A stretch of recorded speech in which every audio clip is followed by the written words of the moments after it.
How some carriers give you so little for your older busted phone you just end up living with it? I don't think so. Verizon lets you trade in your broken phone for a shiny new one. You break it, we upgrade it. You dunk it, doggy bone it, slam it, wham it, strawberry jam it, we upgrade it. Get a 5G phone on us with select plans. Every customer, current, new, or business. Because everyone deserves better. And with plans starting at just $35, better costs less than you think. It's Thursday, December 9th, 2021. I'm Reese Colbert, sitting in for Roland. And here's what's coming up on Roland Martin Unfiltered, streaming live on the Black Star Network. Because of a LA Times investigation, hundreds of Southern California criminal cases could be dismissed after more than a dozen police officers exchanged racist and homophobic text messages. Emotional testimony continues today in the manslaughter trial of the former Minnesota cop who killed Daunte Wright. The woman riding with Daunte Wright tells the jury what happened after Kim Porter shot him. We'll tell you why redistricting is postponing North Carolina's 2022 elections. North Carolina is also shelling out millions for the wrongful conviction of a black man, and an improper investigation of a murder in Massachusetts led to the release of another black man almost 30 years later. And Texas passes a critical race theory law that regulates how teachers can teach about slavery and race in the classroom. We'll talk to the founder of the Highland Project, a nonprofit organization working to close the racial wealth gap with black women. Plus, we'll talk to a maternal wellness expert about Black Maternal Health Momnibus Act, which aims to keep women alive during and after giving birth. I'm so excited. We also have a very special guest tonight. You don't want to miss her, them. It's time to bring the funk on Roland Martin Unfiltered, streaming live on the Black Star Network. Let's go. He's got it. Whatever the miss, he's on it. Whatever it is, he's got the scoop, the fact, the find. And when it breaks, he's right on time and it's rolling. Best believe he's knowing. Putting it down from sports to news to politics. With entertainment just for kicks, he's rolling. It's on go, y'all. It's Roland Martin,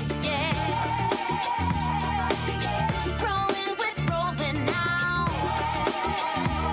He's funky, he's fresh, he's real, the best, you know he's Roland Martin now.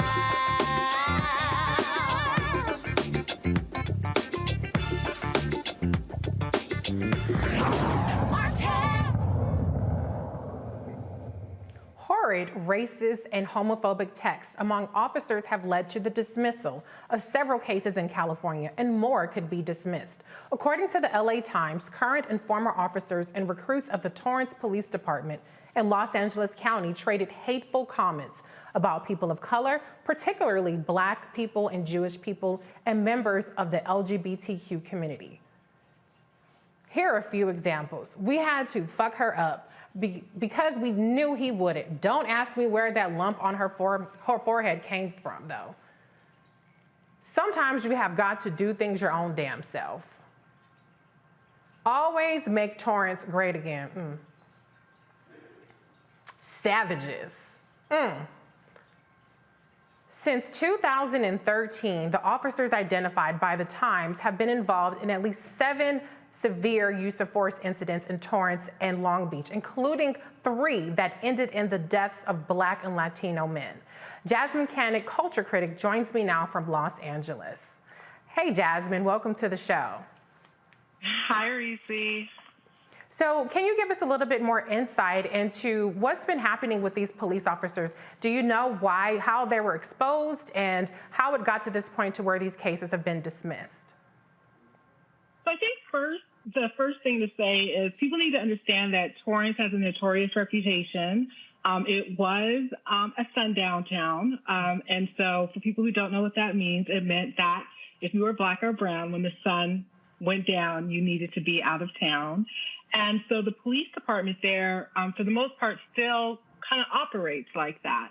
And, you know, we always hear about the LAPD and the LA Sheriff's Department, but these smaller police departments in cities like Torrance are just as bad. And so what happened was 2 Torrance police officers were accused of painting swastikas on a car that they were told to tow.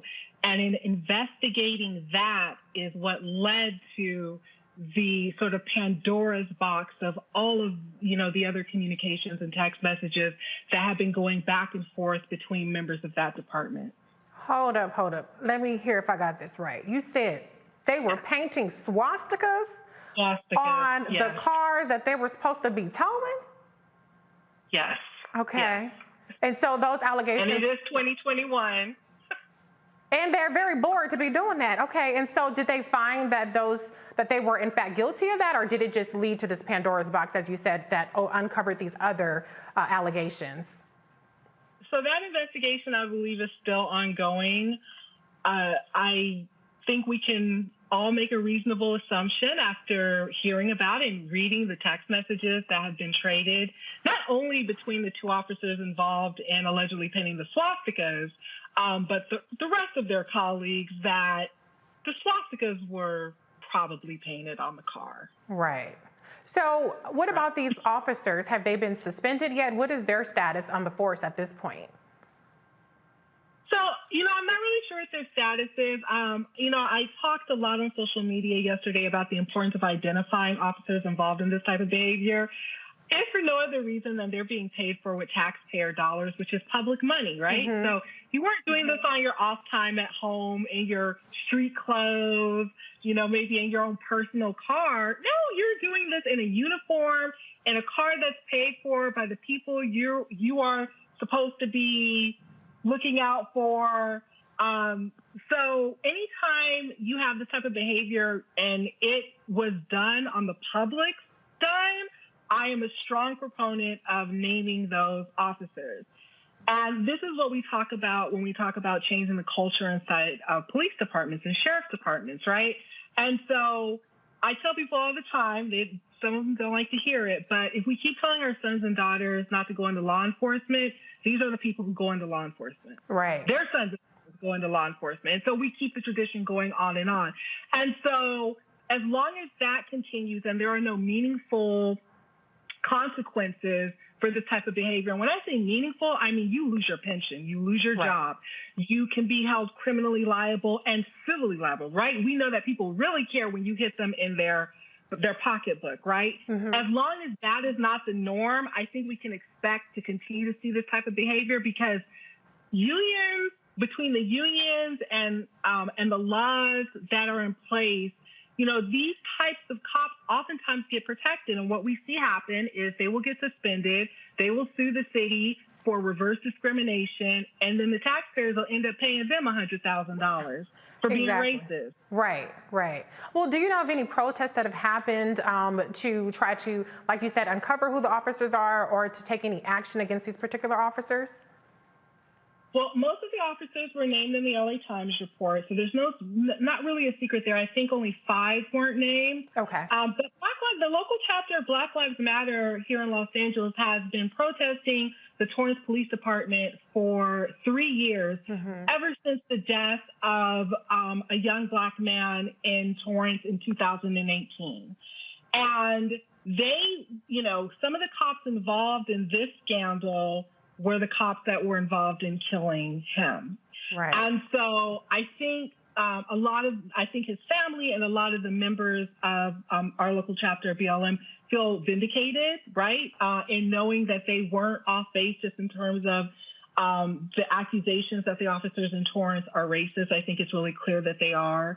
I think a lot more cases are going to be thrown out. I think that not only, charges that the local city attorney may have been bringing, but I think our district attorney, George Gaston, his office is going to be dismissing a lot of charges because these are, again, officers that go to court and sit before the jury, and swear to tell the truth and nothing but the truth. So help me God. Right.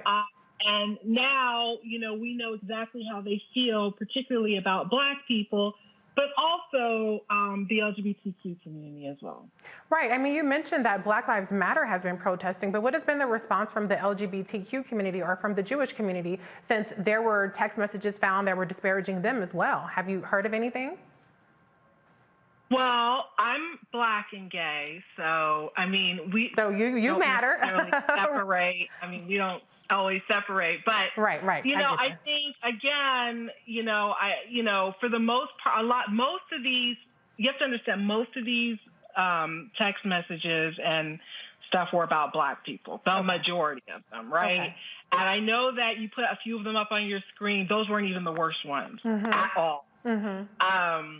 There was one, for example, that had a Christmas tree. What was it? A Christmas tree ornament, a candy cane, and a star on top of the tree, and an enslaved person. And the question was, which one doesn't belong?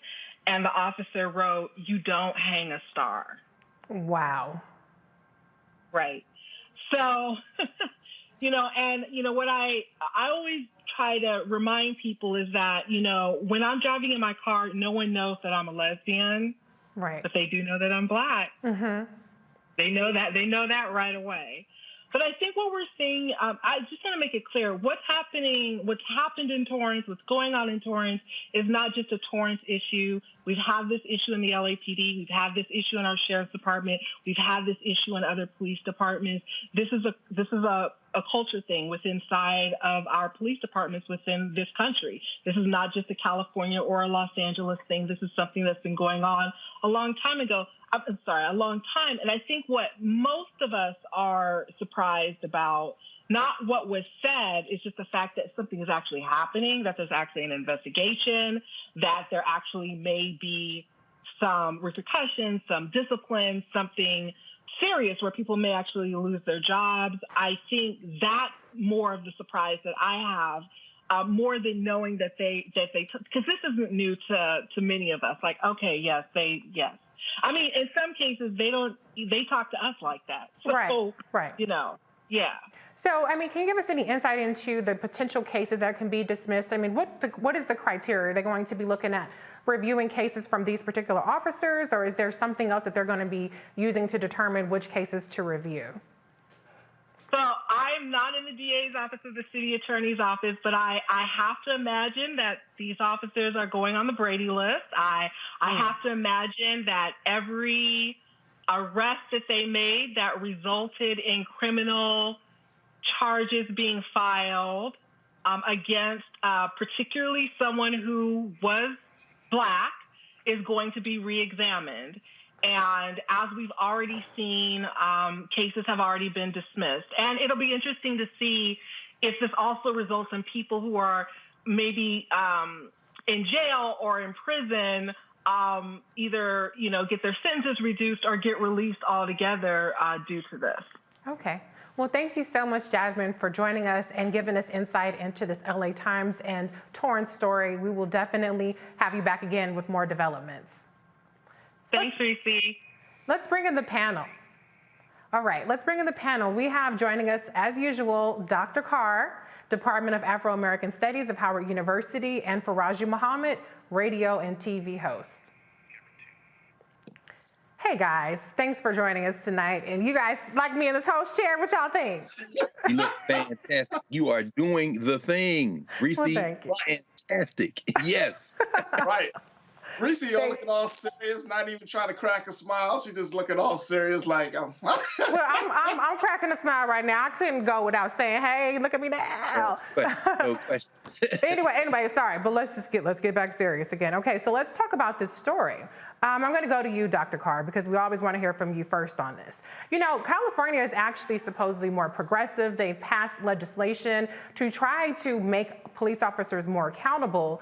What is your take just on the text messages that are found and the swastika, for goodness sakes? What in the world is going on in Torrance? Police are doing their job, protect and serve. I mean, except not to protect and serve us. You know, it's very interesting. In 1992, after the Rodney King beating, a professor at Stanford University, Cuban-Jamaican sister by the name of Sylvia Winter, wrote a long letter called No Humans Involved. And she talked about the fact that in the LAPD, when they would respond to calls involving Black folk, they would frequently say over the radio, NHI, no humans involved.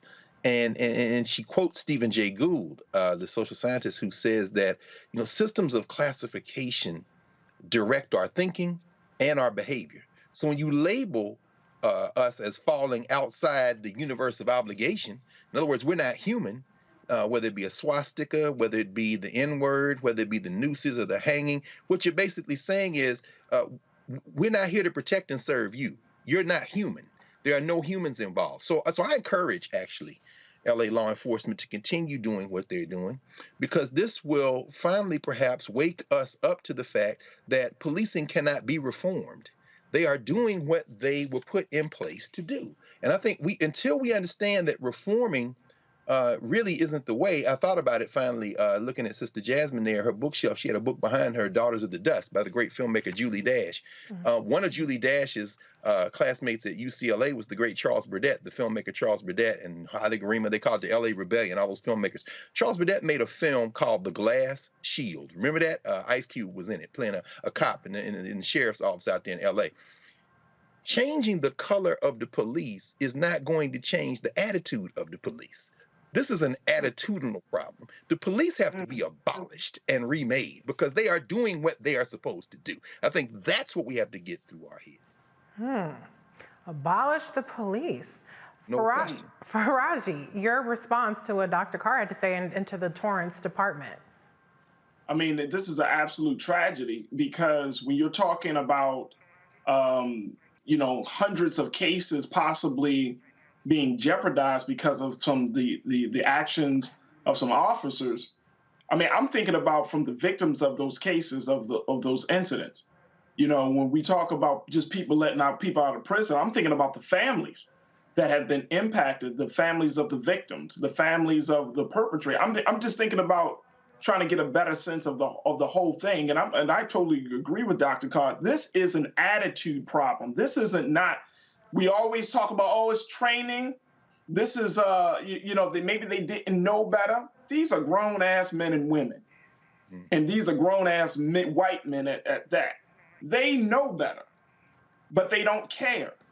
Because as Sister Jasmine said, Torrance is a sundown type of town. That's the culture of the town. So if you want to look at how to change the attitude of the police department, you know what we should start doing? Instead of leaving it on the police department and hoping and wishing upon the star that things will change, we should change the attitude on how we deal with one another. And then that way, once we change the attitude on how we see each other in the Black and brown community, how we interact with one another, when the police come into the presence, they coming in, we know what type of mindset they're in. So if they come in, if they're called in, it's on a situation of no other options were available that we had to bring the police in. But just bringing them in, and a lot of these calls, if you look at calls, not just in California, but in Baltimore, wherever you are, calls are being made to the police like, I don't know, like you calling a pizza delivery company. You know what I'm saying? Right, like people are always calling the police in Black and brown communities. As much as the crazy part, the irony is, we call the police even though we know the police will come there, whip our ass, shoot us, do all types of harm to us. We still have a reliance on the police more on them than we do on changing our attitude and behavior within ourselves. Right, Faraji. I mean, some people do use the police as a personal concierge service, but the reality is that we do need the police to do what they're supposed to do, which is serve and protect. And that's why people are left with no choice sometimes to call the police. But the good news, at least if there is any good news in this story, is that the families or the people who have been victim to these discriminating police officers will have their cases reviewed. There's some breaking news that I want to bring you all in on. The breaking news that we have is that Jussie Smollett has been convicted, has been found guilty on 5 counts. So Kyle Rittenhouse, innocent. Jussie Smollett, guilty. Dang. Now, I understand, you know, it looked bad for Jussie. It definitely looked bad. However, the standard of proof is supposed to be beyond a reasonable doubt. And I don't know, I lived in Chicago for 5 years, 4 years, almost 5 years, and there were all kinds of murders and shootings that went completely unanswered. And so for me, I just feel a way about this black man being brought before a jury. I feel like it was excessive prosecutorial charges that were brought to him and being convicted in an environment where we have white nationalists running rampant and getting away with murder, literally. I'm not saying that Jussie, if he is, you know, he's been convicted, but I'm not saying, you know, you just let black people do whatever, but all I'm saying is it just stings a little bit more when you see a person who has gunned down 3 people and murdered 2 of them, walk away. Now he's doing his press tour like he's some sort of celebrity. And yet a black man who maintains his innocence, by the way, has now been convicted guilty on 5 counts. Dr. Carr, your reaction to the Jussie Smollett verdict? I mean, I'll say it again, I'll keep saying it. This isn't a nation. So it happens that the United States of America occupies most of the North American continent, but we're talking about a white nationalist judge and legal system in Kenosha, Wisconsin, a settler colonial bunch of hunter paddle roller cowboys in Southern California, amped up on a field of violence in terms of the idea of law enforcement. And I agree, we do need some form of public safety. I think policing as a concept can't be fixed. Public safety might be the option.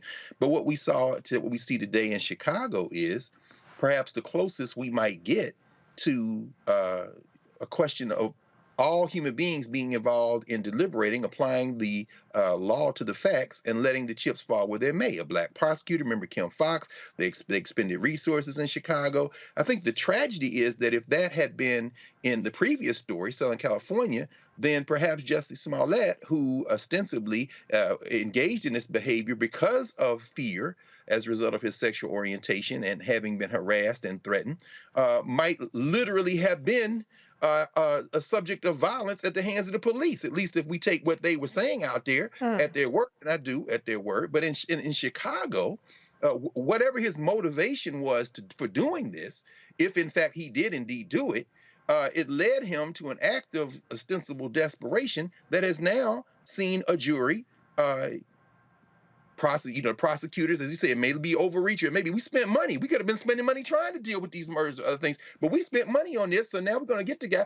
And so finally, we will now see what the judge does, because while he might get 3 years, you know, people are saying he might get suspended sentence and public service. So, I mean, perhaps now the verdict will lead to a lesson learned, because hate crimes are a real thing in this country. And we have to be very careful when, you know, if you're desperate like that, bruh, we got to figure out how to surround you, but don't do that, you know. Yeah, I mean, a lot of people obviously rallied to Jussie Smollett's defense when the horrific news came out. I mean, national politicians, celebrities of all course, regular people like us, you know, supported him. I'm going to stick beside him. I don't care if guilty or not guilty verdict, I'm going to stick beside him. But the reality is, and you mentioned Kim Foxx, I mean, she was attacked relentlessly because she did not want to pursue charges. This was not a Kim Foxx decision to pursue these charges. In fact, they had actually worked out a deal to where, you know, there were no charges that were going to be brought, and then they came back and decided to charge him anyway. So I definitely think that, you know, this could have been handled a different way, but they wanted to make an example out of him. Faraji, the jury deliberated for 9 hours over 2 days. As Dr. Carr said, he's potentially facing 3 years in prison. Does the punishment potentially fit the crime that he's been convicted of? This is a hard one. And here's the dilemma that I'm personally feeling in regards to this situation.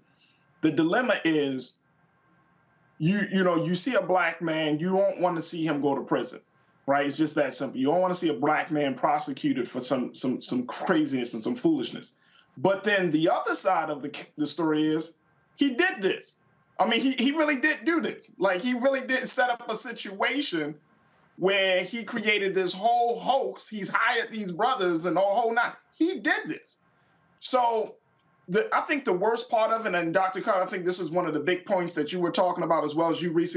I think the worst part of it is that it struck on so many levels in terms of the hate crime, him being black, him being gay, and I mean, it's just not something to play with. Even in 2019, when this incident happened, President Trump was still in office. Like, it just wasn't the right time.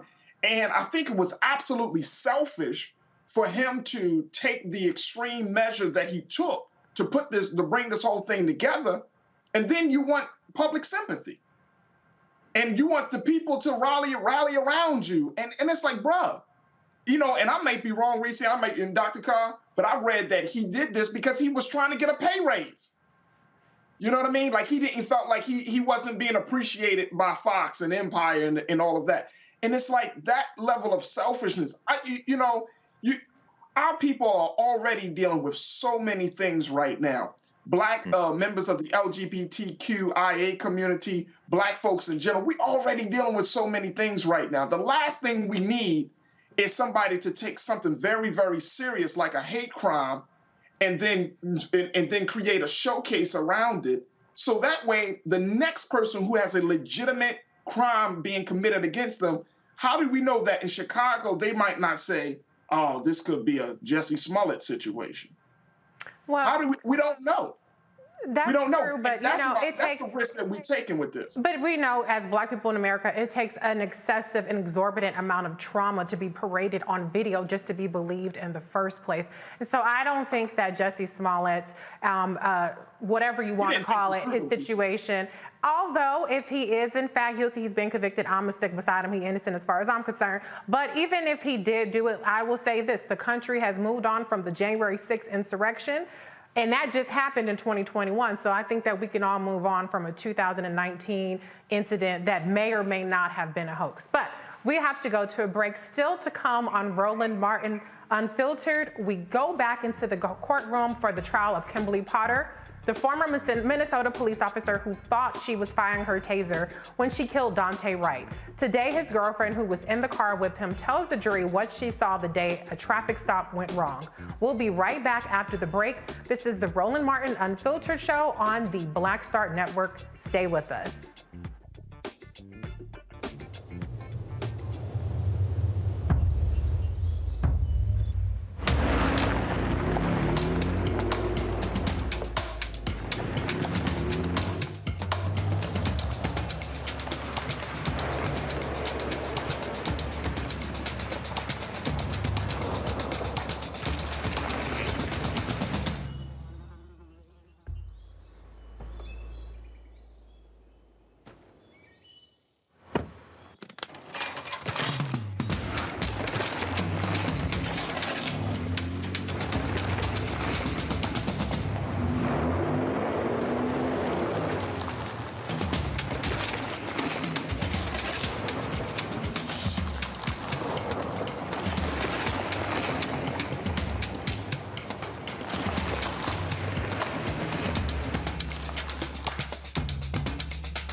Betty is saving big holiday shopping at Amazon. So now, she's free to become Bear Hug Betty.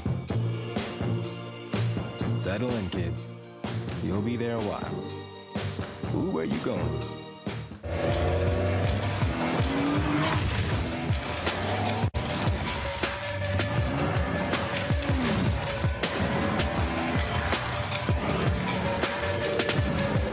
I'm Chrisette Michelle. Hi, I'm Chaley Rose, and you're watching Roland Martin Unfiltered.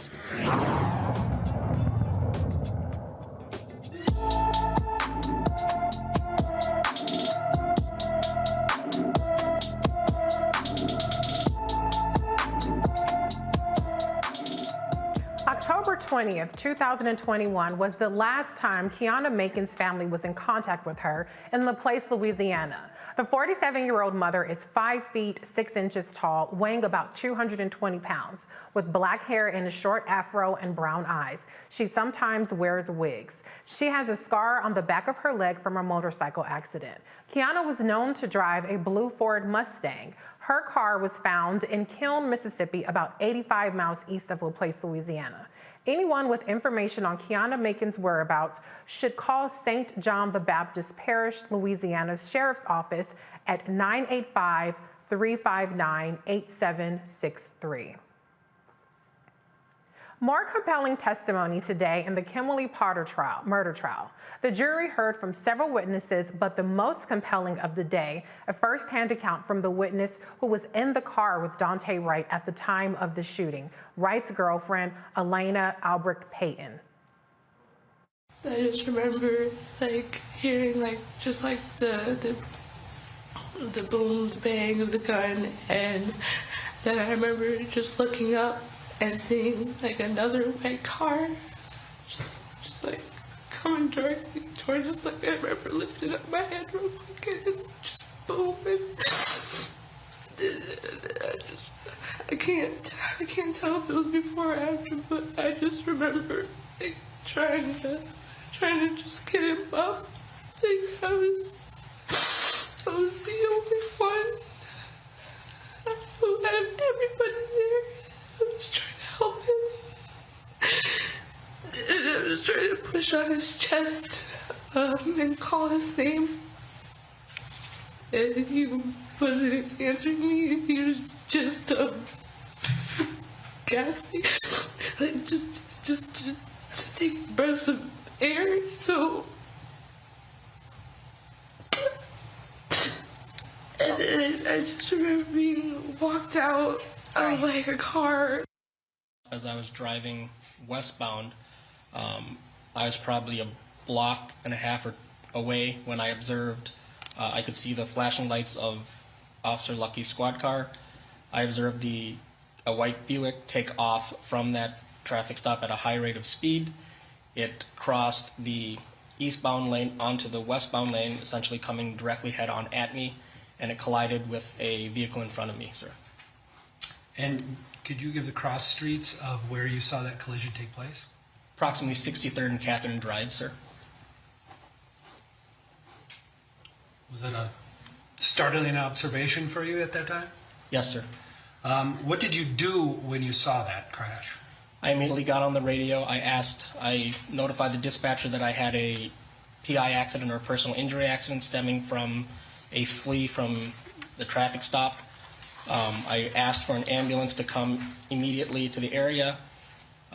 The vehicle, after it hit the car in front of me, the car that it hit went to my left, or basically south, and stopped. The Buick basically hit the car and came to a rest on the corner of 63rd and Catherine in the northwest corner.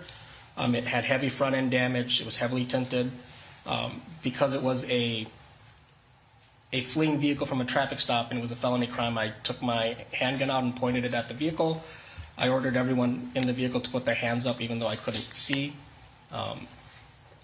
I thought that I missed them, but then I was spinning around in the highway, and of course the bags were all inflated, and my husband was moaning, and I ended up in the eastbound lane, and I was surprised that no one was coming to help me. Who was Daunte Wright? Was he the one driving the other car? Yes. And he's the one that hit you head on, pretty much, correct? Right. And you asked if he had insurance, correct? Probably. I don't remember. I have it in the statement. I'm not. Okay. Okay. That's all I have. Thank you, ma'am. Okay. Is there a redirect? Really interesting testimony there. Dr. Carr, you know, what you said earlier, no humans involved, really has, you know, stuck with me through listening through this testimony. A difference with the Daunte Wright trial is that he actually has people to testify, like his girlfriend who was in the car and gave that heart-wrenching, gut-wrenching testimony to humanize him. Do you think that that will have any impact on the trial? And what's your reaction to the things that the testimony you just heard? Well, in the North Star state of Minnesota, where the Patarollas run free, like the rest of the country, if past is prelude, it won't have any effect. Because it was only 4 years ago, we all remember Diamond Reynolds. Diamond Reynolds, who, with her 4-year-old daughter in the back seat, was in the car when the Patarolla Geronimo Yanez killed Philando Castillo. Right. You know, her testimony elicited great tears too. And they let that white boy, Hispanic, that Patarolla, again, the color of the Patarolla really doesn't matter. But they let that Patarolla go, and one of the jury said, well, he's an honest guy. We went on his word that it was a mistake after he emptied his clip to the tune, I think it was 9 shots into Philando Castillo. So, you know, if past is prelude, then it isn't going to matter. And what we saw there, finally, we see 3 things at work. We see the law, meaning that officer is saying, you know, by the law, I had to draw my weapon because of X, Y, Z. And then you see policy, his training, and the defense of the killer, Kim Potter, is going to be they were following their policy. And then we see, as you just brought up, the humanity involved. Here's this white woman who was harmed by Kim Potter, who shot Daunte Wright, which is why the car hit her. And she says, I was wondering when anyone was coming to see about me. At that time, the police hadn't even radioed in that this white killer had shot this man. But there's only one human. Well, there are actually 2 humans involved, this lady and her husband. But ain't nobody else there human. So no, I don't expect that she'll be convicted if the jury gives her the human benefit of the doubt, also known in the law as the reasonableness standard. What would a reasonable person do? Did she follow her training? What was the law? And, you know, we may be seeing that Kim, the killer, will walk and join the rest of her Patarolla family. Ooh. Faraji, your reaction?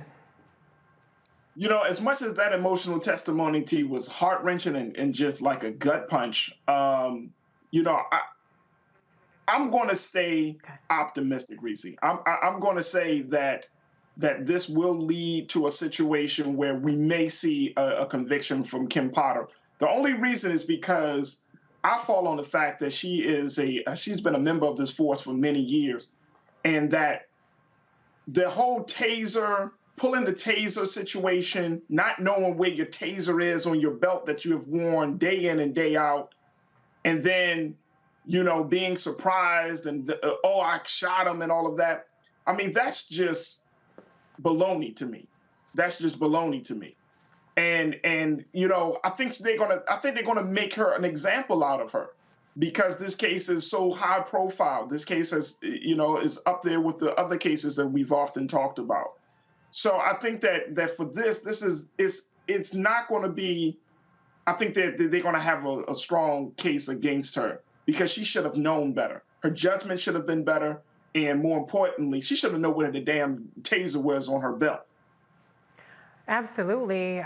2 different perspectives, Dr. Carr, on brand, on par with what we expect. And Faraji, a surprising amount of optimism there. But the reality I'm going to stay optimistic on this. Well, I want to believe, Reese. I want to believe that somewhere justice is going to prevail. To quote that juror, when Geronimo Yanez killed Philando Castillo, he's an honest guy. We went on his word. Pay attention to them white tears coming out the face of Kim Potter when she said, I made a mistake. The jury. Watch the jury. We will stay tuned for this important story. But moving on to the next story, in North Carolina, a jury awards a man $6 million after being wrongfully imprisoned for 23 years. Daryl Howard was convicted of the killing of a mother and daughter in 1991, but new DNA evidence suggested that he wasn't responsible. Howard was released in 2016. In Massachusetts, James Lucien spent 27 years in prison for what the court is calling a wrongful murder and armed robbery conviction. Lucien was serving a life sentence in connection to the 1994 fatal shooting, but new evidence found the police conducted an improper investigation leading to Lucien's release. Dr. Carr, we have this discussion every week. Every week we are talking about Black men wrongfully convicted, overzealous prosecutions. What is your reaction to these two stories? Well, I mean, as you always say, Reese, you remind us, and we're constantly reminded in this space, that we must be involved in organizing and using every tool to try to prevent these kind of things. If they hadn't organized and elected a different district attorney in Los Angeles, then we wouldn't see this investigation into these convictions in Southern California. And here in this instance, you've got prosecutors who are willing to go in and re-examine this case. Now, these cases. Now, in North Carolina, 23 years. In Massachusetts, 27 years, as you say. They gave the man a $6 million settlement in North Carolina. He says that's not enough. Of course, it's not enough. But here's the thing. At the end of the day, we are faced with this problem. The police are invisible. In other words, they have the protection of the benefit of the doubt. So in the Massachusetts case, when the family says, we don't want him to be released because we're seeking justice, hold on. As the guy said, you shouldn't be mad at this man. You should be mad at the police. But even when the police aren't making mistakes, there are Black women and Black men who are in prison, and not just Black women and Black men, but this is a Black show. We're talking about our people first, right, who are incarcerated because the police are hunting.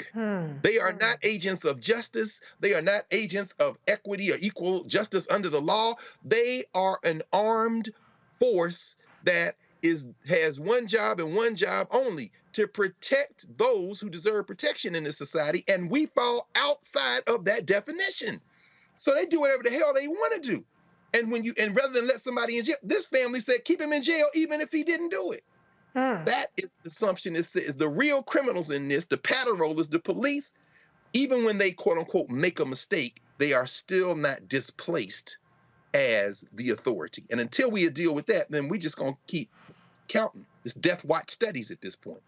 Right, Dr. Carr. Faraji, earlier Jasmine mentioned the Innocence Project, and Dr. Carr just mentioned how prosecutors are the ones who are taking a second look at these cases. We know that the Innocence Project takes on a small fraction of the cases that come their way. Do you think that we should be pushing more? I mean, we talk a lot about different criminal justice legislation, but do you think we should be pushing more for prosecutors to take this as part of their portfolio across the country? Absolutely. I mean, absolutely. Prosecutors, and it's like here in Baltimore, prosecutors are, they're voted by the people.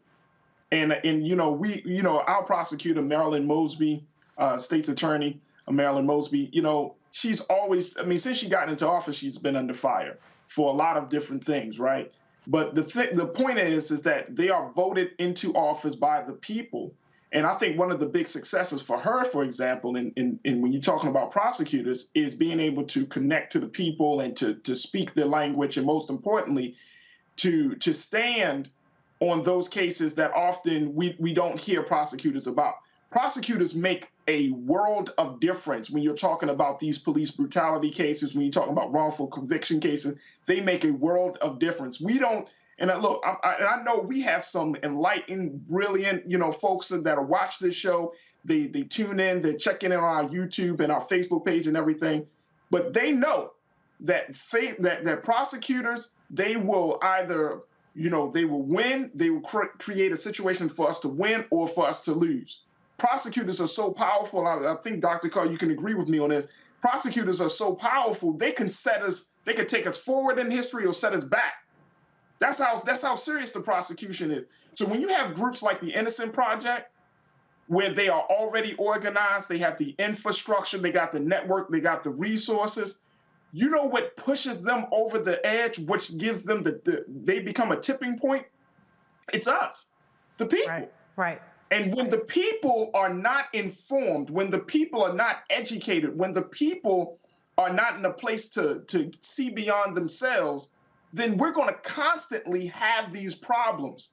The fact that we're having police problems, the fact that we have wrongful conviction problems, is that's a reflection of where we see ourselves, that we don't see another Black man who is suffering and languishing inside of a jail for 23 years. We don't see him to be important. Or we don't see a Black woman who's pulled over by the police and she's suffering because she can't pay for, qualified defense attorney. We don't see that as important. Again, this goes back to us, because I'm personally tired of always expecting the system to change when we have really no power over the system. What we have power over, my grandmother, my mother, my father have always thought, you got power over your own actions. You got power over your own behavior. And at this point, I think we need to shift that paradigm from looking at the system to looking at the people, because the system comes out of the mind of men and women. Powerful words and advice there, Faraji. We have so much more to come on Roland Martin Unfiltered, and there's one surprise that I can't wait to share with you all. But first, redistricting is forcing one state to postpone its 2022 elections, and the fast-track debt ceiling plan is headed to the president's desk. And later, we're taking a look at maternal and infant mortality. Roland Martin Unfiltered will be right back after this break. You're watching the Black Star Network.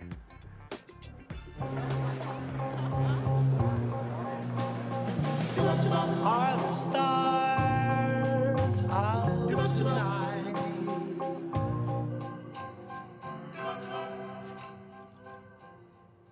Alexa, play our favorite song again. Okay.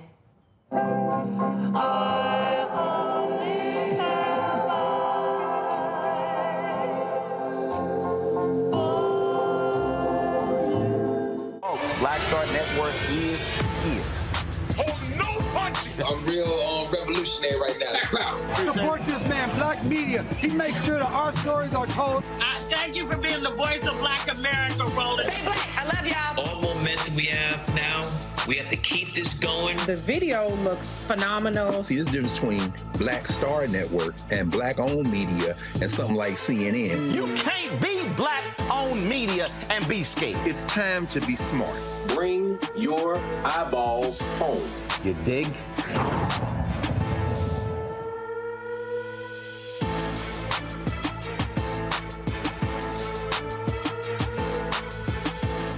Yo, it's your man Deion Cole from Blackish, and you're watching Roland Martin Unfiltered. Stay woke.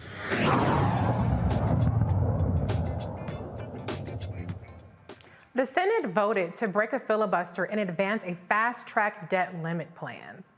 To meet the 60-vote minimum, Democrats needed Republican support, and they got it, thanks to a deal between Senate Majority Leader Chuck Schumer and Senate Minority Leader Mitch McConnell. The final tally was 64-36. 14 Republican senators crossed the aisle to vote with Democrats. The fast-track process plan would allow Senate Democrats to raise the federal debt limit without help from Republicans. The final vote on the plan hasn't been scheduled yet. A federal judge denies the state of Georgia's motion to dismiss a voting rights lawsuit as hundreds of protesters participate in the Across the Nation rally around the U.S.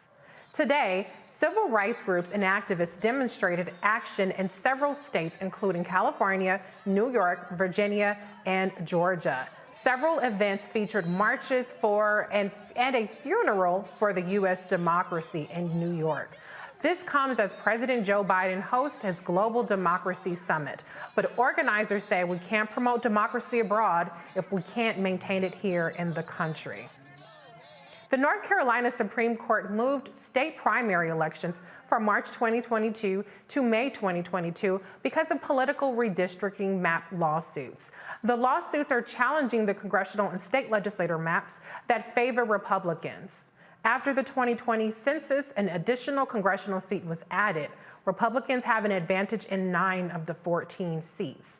The previous map gave Democrats at least 5 seats. North Carolina has a long history of gerrymandering, and in 2019, a case was heard before the Supreme Court. And we bring in the panel. Dr. Carr, I'm very interested to hear your take, in particular, about this fast track debt ceiling vote, because essentially what it is, it's a workaround the all-powerful, encompassing filibuster, the Jim Crow filibuster. What is your take on Mitch McConnell striking a deal to raise the debt ceiling with 50 votes, which is essentially a filibuster carve-out? Well, it does no good to be a white nationalist if you don't have a country to be a white nationalist in. And at this moment in world history, with the geopolitics that are playing their way, the right wing rising in Europe, particularly places like Poland and France, with the transition of power in Germany, with China continuing to expand, even as it is kind of paring back some of its ambition. The last thing the United States wants to do is run broke on the second week of December. So Mitch McConnell, a good nationalist, understands that this, I think, has less to do with domestic issues than foreign issues. And so kicking this can down the road, and the deal that they struck allows two things to happen. Number one, it allows them to get perhaps to the midterm elections in November, where the White Nationalist Party, through redistricting and voter suppression, hopes to take the federal legislature. And the other thing that allows to do is to blame the Democrats for the debt, which is why they will be now allowed to do this on their own. So there's really no loss in this. I mean, McConnell understands if the country goes broke, 2 weeks into December, this is not going to play well in terms of the United States continuing shrinking status in the world. Right.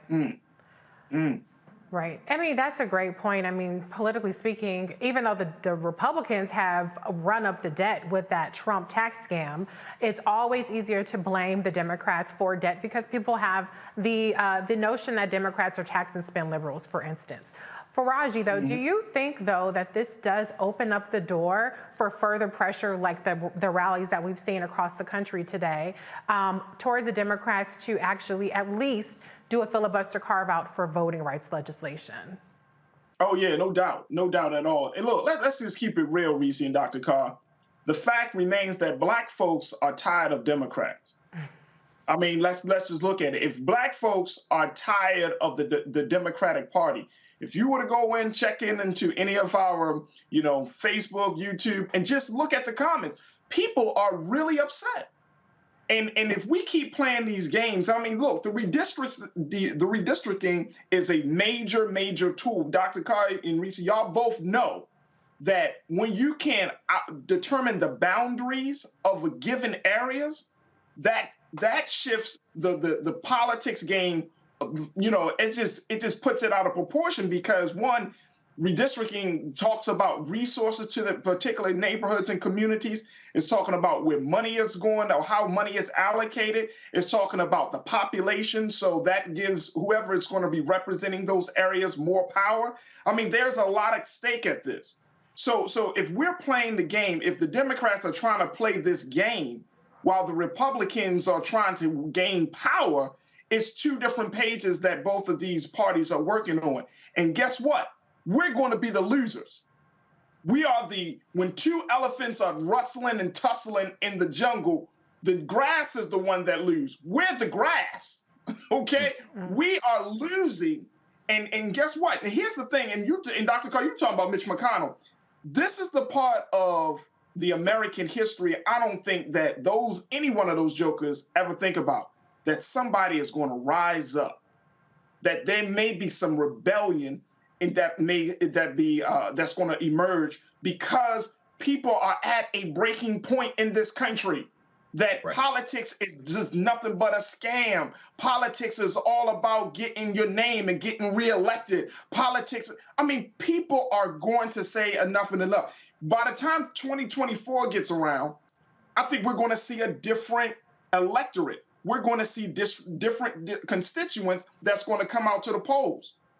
It's going to be a different scenario for this country. Even when 2022 around, as much as we talk about the midterms, let's see if people come out to actually vote. Because why? The disappointment, dissatisfaction is at such a high level, it's going to bring about a universal change. And if the people are finally saying, I'm not even going to vote, even though I have voted in the past 10 elections or whatever the case may be, people are going to say enough is enough. I'll watch this thing crumble because what's the point? If my vote is not going to change my reality. So why should I even invest in putting something in the ballot box? And I don't think that's a bad place to be in, because we got to get through a very authentic and honest place to get to the place of where we can finally get some gains from this political system. Ooh, Faraji, okay, you gave a lot to chew on there, so I'm going to try to address. I'm just talking to my two favorite panelists. That's all I'm doing tonight. I know, right? I love it.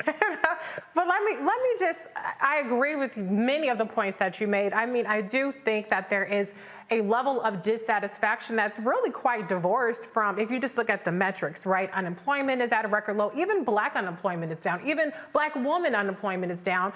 Inflation is high, which is obviously super alarming, but you look at how much more money people are getting if you have kids. Hundreds of dollars a month per child. And yet the results, the massive infrastructure package that passed, the different stimulus packages, there's a variety of things that have been really positive, but the sentiment is not aligning with the results. And my theory part of that is the way that Black people in particular are targeted with disinformation and misinformation, and with, again, trying to tap into that sentiment of dissatisfaction. And so when you look at a lack of progress on voting rights legislation or on criminal justice legislation, I think that's where the sentiment is kind of getting further and further apart from what the results are. And that's why the discussions that we have on Roland Martin Unfiltered and the Black Star Network are so important, because we do talk about substantive things in addition to the sentiment aspect of politics as it relates to Black people.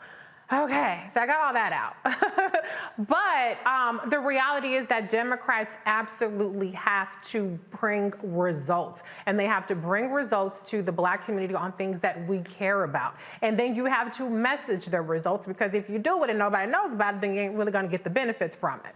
And so we have to find a way in 2022 to keep the Black electorate engaged, because they're not going to be less Democratic per se, but they might be less engaged, to your point, Faraji. So there are a lot of different challenges that we have, but I mean, Dr. Carr, you always say that, you know, this is, you say a variety of things in particular about how we are kind of unraveling as a nation.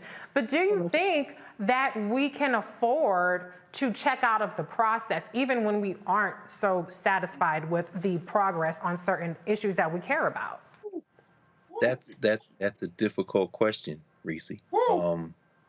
My friends who would consider themselves revolutionaries and radicals, and sometimes they bristle when I call them cosplay revolutionaries, because I don't see them with the strap in the bush yet, will certainly have to consider the fact that, as you say, Faraji, if we disengage in this process, then it is going to end up in a very different kind of conflict.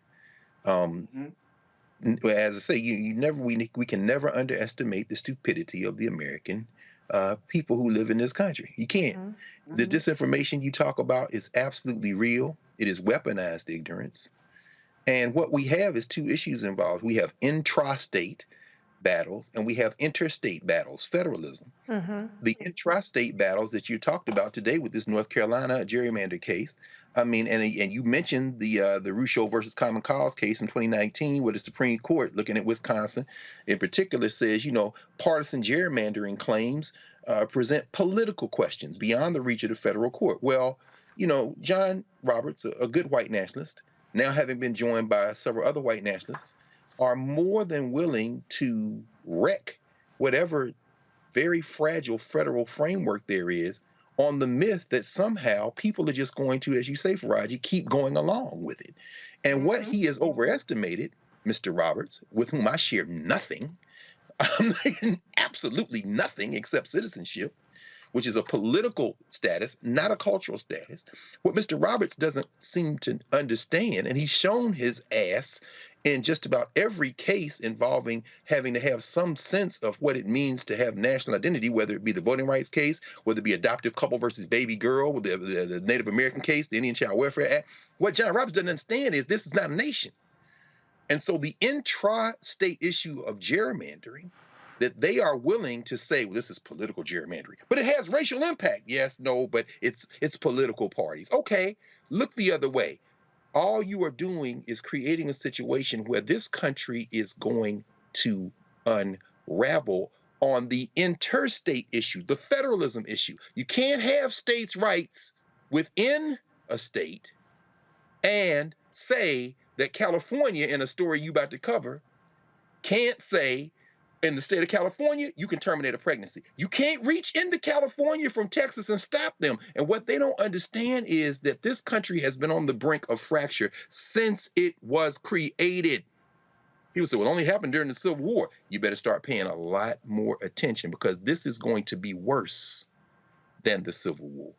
Because this time there will be no federal mechanism to intervene, and there won't be 200,000 black men and all those black women like Harriet Ross Tubman to come save y'all asses. Because when it breaks this time, the white nationalists are going to be in charge of the federal legislature. And this time, you're going to have something. You want to get your strap now? In Maryland, in California, in New York State.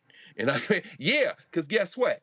You're going to see war in the streets. This is what you're talking about, Faraji. But people don't think that's real. Just keep on paying attention. So it would probably be better to get in the street and get that right to vote shored up if you don't want the alternative. Because either way, this will be resolved. Well, look, white folks have all the guns, and so I think we got a lot of catching up to do on that end. So I say let's go ahead and stay engaged in this political process, as flawed as it may be. And to your point, Dr. Carr, the state level, if you don't care about nothing else, you need to be worried about what's going on your local and state levels, because as the federalism fractures, we are going to be basically governed differently depending on what state that you live in. That's so exactly right. That's exactly right. And Reese, just real quick, this is why what Brother Cliff Albright and the Black Voters Matters movement is doing is so important. It's really, democracy is being held up by black and brown people of this country. I mean, those of us who have the greatest expectation and hopes are the ones that are keeping this democratic system, quote unquote, alive and well, or at least on its deathbed. You know what I mean? We are resuscitating, constantly giving air and oxygen and blood to a dying system. We are, black and brown people. Because why? We never got not to talk about the 40 acres and a mule, but we never got a true fulfillment, the true experience of being a whole citizen in this country. So what Brother Cliff is doing, and so many others that are on the lines, what they're doing right now is saving America. But white people got to see that. Like, white people got this.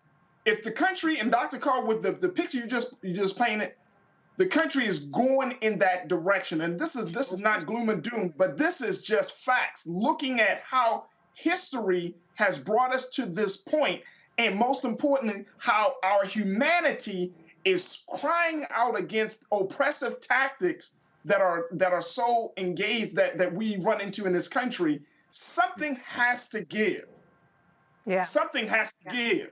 And we're holding up the last few pillars. Black men and women and brown, we just sitting there, we holding like, oh no, it's not gonna fall, it's not gonna fall. But something is going to give.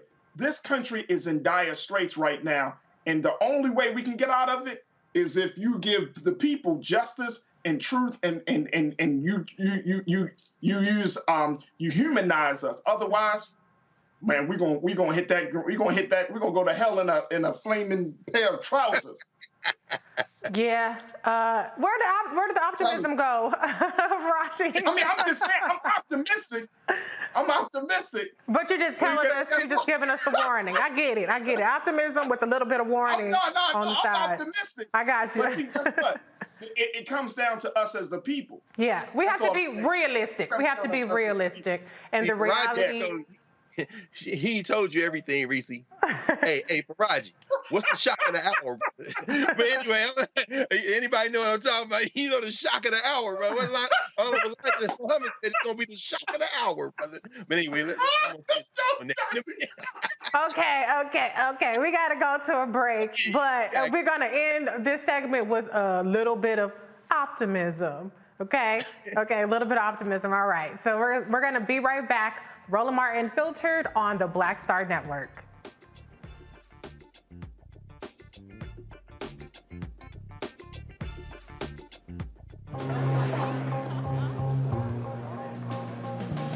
Are the stars out tonight?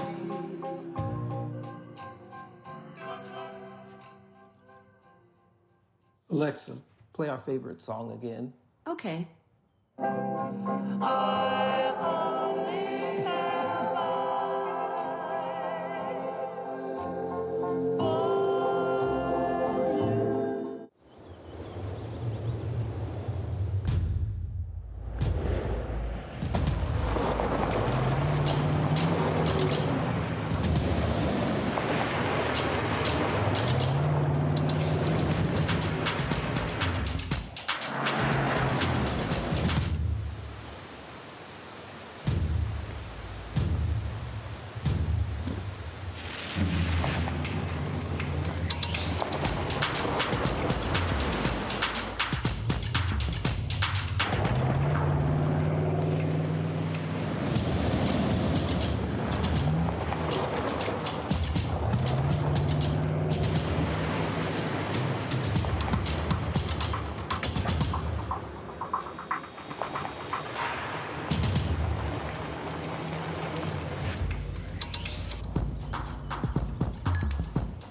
Maureen is saving big holiday shopping at Amazon, so now she's free to become Maureen the Merrier. Food is her love language, and she really loves her grandson. Like, really loves. Hi, I'm Vivian Green. Hey everybody, this is your man Fred Hammond, and you're watching Roland Martin, my man, Unfiltered. According to the CDC in 2018, Black babies had the highest infant mortality rate among any race, almost 3 times higher than their white counterparts. Among Black babies, there were 10.8 deaths per 1,000 live births, compared to 4.6 white babies per 1,000 live births. When Roland Martin Unfiltered returns, we'll talk about maternal... Okay, I'm sorry. All right, and today we're going to actually be talking to Dr. Vernette Kuntz. She is the founder of My Doula is Black, a doula and childbirth education service, and her newest initiative that will launch in 2022, the Perinatal Wellness Institute, a nonprofit organization that provides evidence-based resources, services, and care for the advancement of Black maternal health from preconception to postpartum. Dr. V serves her communities as a perinatal integrative clinician, educator, birth worker, maternal wellness TV host, and childbirth expert for our bodies, ourselves today. Beyond those accolades, she's also a mom of 7, including a surrogate mother of twins. Thank you so much, Dr. Kuntz, for joining us. Thank you so much for having me. Well, I want to talk to you a little bit today because, as you know, Vice President Kamala Harris on Tuesday actually hosted a full day. It was called the White House Day of Maternal Health Action.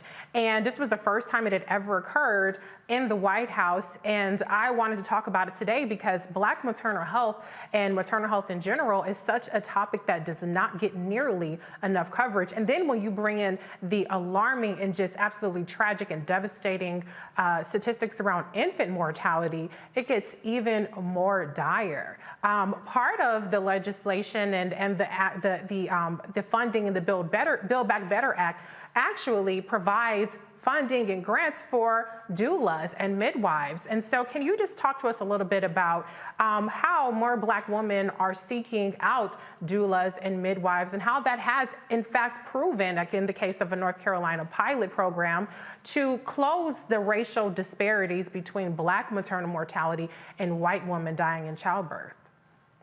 Of course, yeah. So as you stated earlier, like this is not a new issue that we've been dealing with. It's just now being spotlighted, which we're appreciative of, and we're gaining funding for those programs to provide education and awareness, birth equity, and resources for doula support. And speaking of the doula support, my doula is Black, was started basically just kind of as a call to action in my community, which I'm based in Atlanta, Georgia, and have a really good relationship with the Atlanta Birth Center, which is a birthing center here in Atlanta, Georgia. And so the purpose of that company, if you will, is to bring childbirth education and preparation for parenthood, not only for mothers, but also for fathers, because as you were able to witness on the summit on Tuesday, they had a portion of the panelists, which I thought was a perfect preview into how fathers are affected, but providing that type of education and resource. Mothers, especially BIPOC mothers, are reaching out for doula support, and hospitals are supportive, whether they're in person or virtual. You know, research shows that a woman is a birthing person has a significantly more positive experience and a significantly reduced risk of birth trauma with doula support. Some other things that Black mothers are doing are, you know, community-based outreach programs on the virtual level, right? So they're being more intentional about finding and gaining that community, especially with the pandemic kind of interrupting a huge portion of community support and family support, you know, and me being a recently postpartum mother to my 5th child, he's only 7 months old, and being pregnant during a pandemic is scary. You know, we already show up as Black mothers scared to birth in the healthcare system because it's already set up against us, right? Whether it's lack of education in the maternal mental health setting or lack of resources.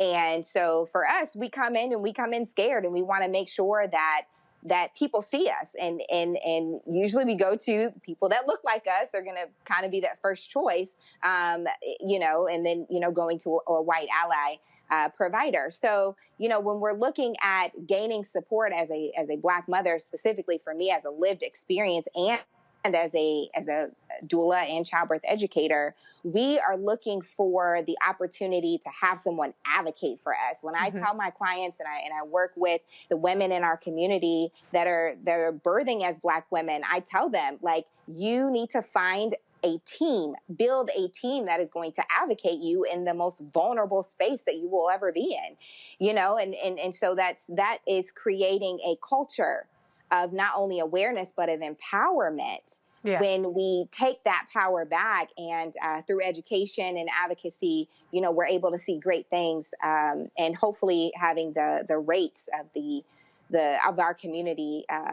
decreasing in regards to mortality within the Black community.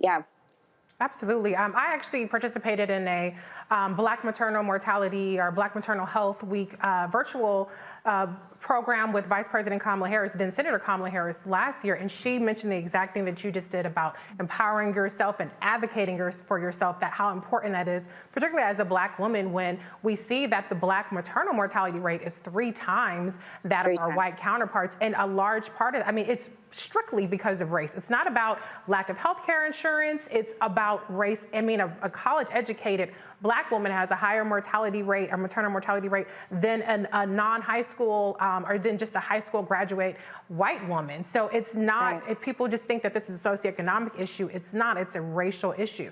But I did want to bring up one point, because I hate to talk about internet drama and stupid things that go viral on Twitter. But, you know, a couple weeks ago, there was a video of a doula who was providing overnight support for a new mother. I am a new mother as well. I have an 8-month-old, and I'm very fortunate that I have an amazing tribe, my husband, my mother-in-law, my mother, who was there to really provide support for me during that time in our baby.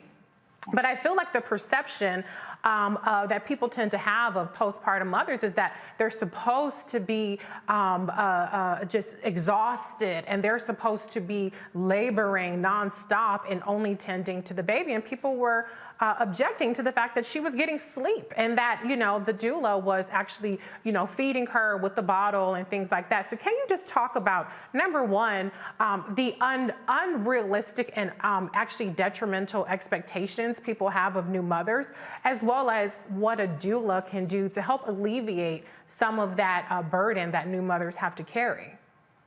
Absolutely. So what people typically see, right, when they see a doula is the birth side of a doula, right? She can help for that emotional and physical support during labor and birth, and then shortly after. But there is a support person that provides support in the postpartum phase, right? And so we don't really get to see that in society. That's not necessarily shown. And so, in addition to that, we expect moms to just jump back into the groove of things, and that's not always the case, you know. And so we're looking at a postpartum recovery for the mom. And so, a postpartum doula, basically, typically, what happens is she'll come in and she can do light housework, and she can kind of help with the rhythm of this new baby in, coming earthside. And so when the postpartum doula comes to the house, she can cook meals, she can, clean, but she can also care to the mom as well. So even though that video that you're referring to is, allowing the mom to sleep, which she needs, right? Sleep deprivation actually is one of the risk factors for perinatal mood and anxiety disorders, which is a whole nother topic that is not talked about. And so for several reasons, but, to stay on topic and to answer the question directly, postpartum support and through a doula coming to the house can look like bathing the mom, mothering the mother in the postpartum. And when you're looking at a season where we're in a pandemic, everyone doesn't have that community support. Like, I think that it's such a great thing to highlight the fact that a postpartum doula can come in and create those resources. And also, typically postpartum doulas are educated in different natural herbs that can help to regulate mom's hormonal balances, because you've had a spike in your hormones to get this baby earthside. And so now your body is trying to, self-regulate itself back to kind of this homeostasis. And so we might need some added support with that. And so I think it's a beautiful thing that this video went viral to at least just show a little bit of what reality looks like with a postpartum mom. And then the second question, can you ask that one more time for me, please? Girl, I forgot, but my second question. But you were so spectacular on everything that you said is so important. But the one thing that is so interesting about motherhood too is you're a surrogate mom. Can you tell us a little bit about that experience? Because there's so many definitions of motherhood and what makes you a real mom and this, that, and the other. So can you just lay waste the idea of that, women are not a real mom if they don't carry their own baby, or some people even, have crazy things to say about having in vitro or other, ways of conceiving. What is your thought, or birthing parent? What are your thoughts on that, Kate, that you can share with us? Yeah, absolutely. So like you shared with everyone, I am a surrogate. I'm a gestational surrogate mother, which means that I carried the embryo. So the egg and the sperm were already connected through science. And then on day 5, they did a transfer with me. And so I was able to carry boy-girl twins to 39 weeks, which is, typically twins or multiples are born premature around 34, 35 weeks. And these babies just found a home and didn't want to come earthside. And so, even though I birthed in the hospital setting, in the OR, because it is considered a high risk pregnancy, I was able to have a provider and my doula and my birth provider all in the room to capture this moment. And I was able to deliver vaginally. Baby A was head down and baby B was breached. So my provider gently, brought baby down. And so I wasn't, able to be affected in a negative way with having a breech presentation with baby B. But that experience, to be honest with you, I prepared for it. I knew I was called early on to be a surrogate, and I served in that purpose because when I was 16, I had an abortion. And I make that very clear because, again, that's another taboo topic that we don't talk about. And so my attunement was to serve as a surrogate. And so because I felt like I took life, I wanted to give life twofold. And I was able to do that in 2018. 2019. And so what it looked like was finding providers that were in alignment with my wishes, doing prenatal physical activity. Nutrition was a huge portion of it, having a doula that supported me wholeheartedly. And at that time, I made it clear to everyone that was on my team my intentions. And so to have 3 years with these beautiful souls now, Earthside, I'm still very much involved in even taking it to another level. The parents actually added me to their birth certificate, even though I don't have parental rights, and so I'm fine. That was part of the conversation. That's nothing new or abnormal. But the beautiful part of this whole journey was that I was able to share my story and share it in such a positive way, because you're right. Real motherhood is this kind of stigma for women who don't naturally birth their own babies. And that's not always the case of motherhood. You have, step parents, you have adoptive parents, you have foster parents, you have surrogate parents, you have so many ways of becoming a mother that there's not this linear way of incorporating motherhood into your life. And so that journey definitely is one that is more than memorable. And I think it's a testament to the ability to have such a positive experience in creating life for another family. Wow, thank you. That is so amazing that you did that. And I was actually curious too, because you said you had a doula. Oh, that was going to be my question, but you answered it. Oh, yeah. Dr. Carr actually has a question. Dr. Carr, your question for Dr. Kuntz. Yes. I just listen to this, and so I know several doulas, and just the amount of respect I have for the craft of doula, particularly as an African person, knowing that this is, I suspect we're getting closer to the way that we did things for a very long time before we so rudely interrupted. So, Sister Kuntz, I want to ask you, I was looking at the Black Doulas website, and I was intrigued by this notion of full spectrum doulas. And I think you kind of touched on it a little bit when you started talking about, terminating pregnancies, but miscarriage, fertility, sex. I mean, the doula conceptual universe, how big is it? I mean, when you say full spectrum doula, what does that mean? So full spectrum doula means you work in different arenas, right? So when you talk about women's health, really, if we want to go all the way back, we are teaching our female bodies, our growing bodies, even when we start our menstrual cycles, to hate the symptoms and disconnect from menstrual cycles. And to be honest with you, when we bleed, that is creating a natural cleansing environment, a healthy environment for there to be future life grown in that space. So to answer your question, full doula spectrum means working with maybe a mom that has fertility issues. Maybe she needs to detox first and gain some nutritional consult and other modalities that will help provide a more safe space and less hostile space for her womb. We're living in just this flight or fight mentality and lifestyle where we're always go, go, go. And so when you're working with women that are trying to get pregnant, sometimes they don't know the tools that will help their womb to be a more safe space. So you're looking at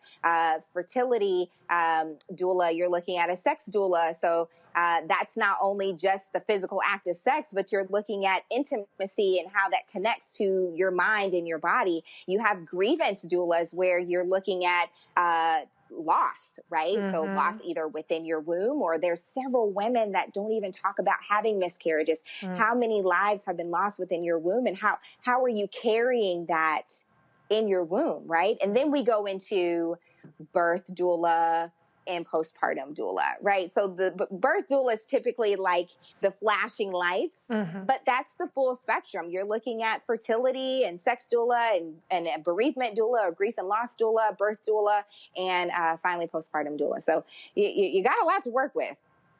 Thank you, Reese, and thanks, Doc. Respect. Thank you. Dr. Kuntz, wow, that is amazing. I'd never heard of a bereavement doula, and so many women struggle in private with miscarriages, and just to know that that kind of resources there is so important. We only talk about motherhood and birthing just as though women are mules who just are there to carry babies, and we don't talk about the full spectrum of the emotional aspects of trying to conceive and having a baby, and then the postpartum aspect. Faraji, though, has a question. Faraji, your question for Dr. Kuntz. Yes. Dr. Kuntz, thank you so much for joining us. First and foremost, as a man, I'm just shutting up and I'm just listening, you know? I mean, just enjoying. I'm just going to listen, you know what I mean? So I really appreciate you breaking it down for us so we can all understand. And I know many of our watchers are just thinking this is a great opportunity and segment. But I do have a question in regards to maternal health, because we do know that Black women are oftentimes given so many wrong diagnosis when they get into the doctor's office, right? When they are pregnant. And a lot of times, you know, depending on the woman, she might believe it, or she might go and seek a second or third opinion about, you know, any levels of complications during that great period.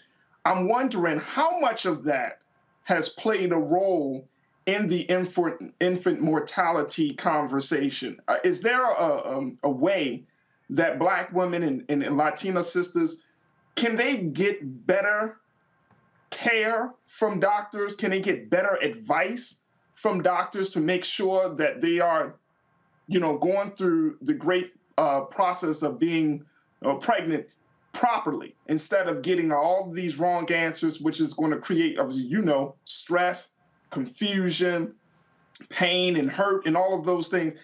I'm wondering about what can be done about the doctor's advice when they cannot properly diagnose a Black woman's pregnancy. Yeah, sure. No, I think that's a great question. So I have a couple theories, right? So what I tell, you know, my communities is it's the importance of building your birth team, right? So it's not just your provider, your partner, and your doula. Maybe that looks like a dietitian that specializes in prenatal care. Maybe that looks like a prenatal, you know, fitness provider. You have pelvic floor specialists. So, you know, those who have pelvic floor dysfunction, they can go to that type of provider. There's chiropractic care as well. And then also that second opinion, right? So you're having a different vantage point from different specialties that are on your team, right? So I think that having a diversified birthing team on your side and discussing, right? It's kind of that co-management mentality. You can get different perspectives and not just that one linear opinion. The other thing that I would kind of throw in the ring is that, you know, at times it can be challenging, you know, from a clinical standpoint. When you're looking at diagnosing a patient, a lot comes in that. Some people don't present the way that it's textbook presented, you know, in school. And so I'm glad that you asked that question, because there was a Nigerian artist that kind of went viral when he posted on his social media page illustration of a anatomical Black woman carrying a Black baby. And so, you know, it's been reposted thousands and thousands of times. But the reason why is because we don't see Black illustrations in medical books. And so if we don't have Black representation on the educational side, how can we really expect our providers, Black or white or otherwise, to really be able to see how we as Black women present differently than our white counterparts? And so if we're looking at the bird's eye view, it's not just the doctor's fault. And I say that when I work with clients. I'm like, I want to say, right, that your doctor has your best interest at heart. We take an oath when we gain our degree and our board certification that the first thing in the oath is to do no harm, right? Now, it's fair to say that not everybody is on the same page, and there's implicit bias and there's racial disparities. And yes, that is the truth. But also in that truth, on the educational side, all through my clinical education, I rarely, if ever, saw any Black illustration. So you're talking about the presentation of a Black body looking very different than their white counterparts. Sometimes it can be part of the conversation of why there is that misdiagnosis. So it's not always a straightforward diagnosis when you're looking at reproductive health and women health and obstetrics health.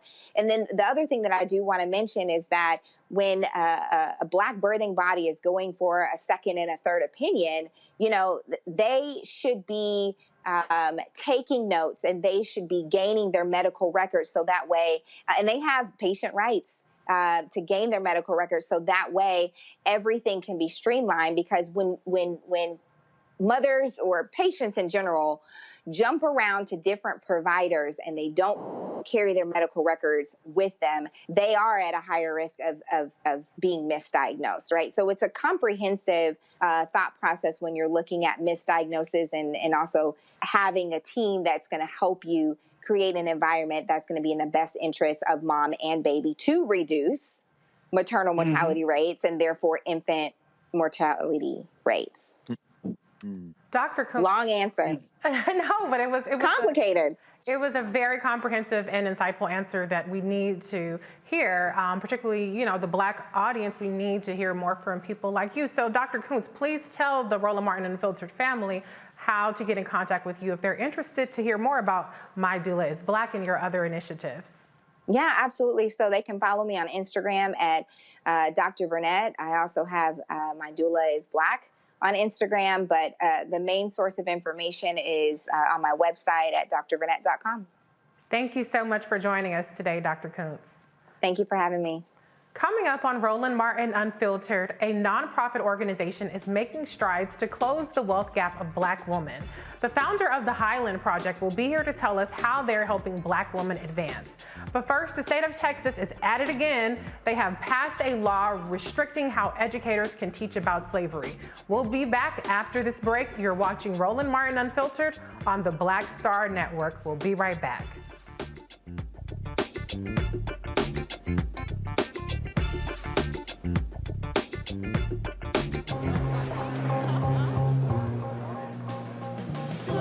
Are the stars out tonight?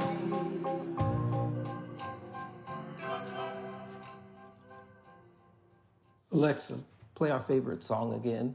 Okay. I only have eyes.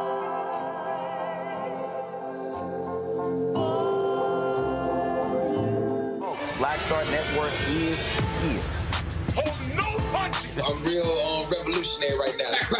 Support this man, Black Media. He makes sure that our stories are told. Thank you for being the voice of Black America, Roland. Stay Black. I love y'all. All momentum we have now, we have to keep this going. The video looks phenomenal. See, this difference between Black Star Network and Black-owned media and something like CNN. You can't be Black-owned media and be scared. It's time to be smart. Bring your eyeballs home. You dig?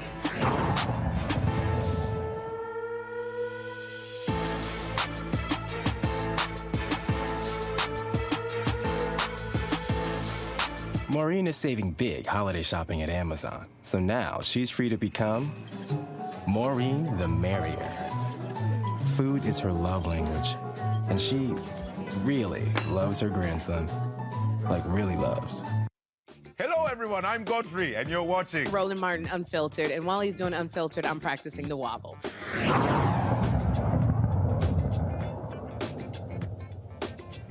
Black women entrepreneurs are the fastest growing group of entrepreneurs in America, yet Black women hold more than 90% less wealth than white men.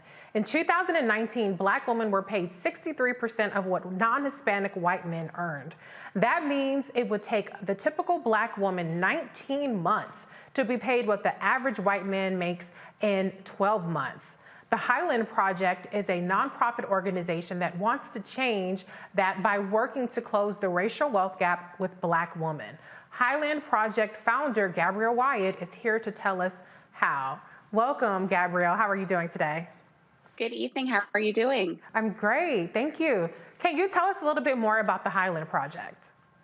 Sure. The Highland Project is focused on building and sustaining a pipeline of Black women leaders across education, economic empowerment, well-being, and political agency who are creating sustainable change in their communities, resulting in multi-generational wealth.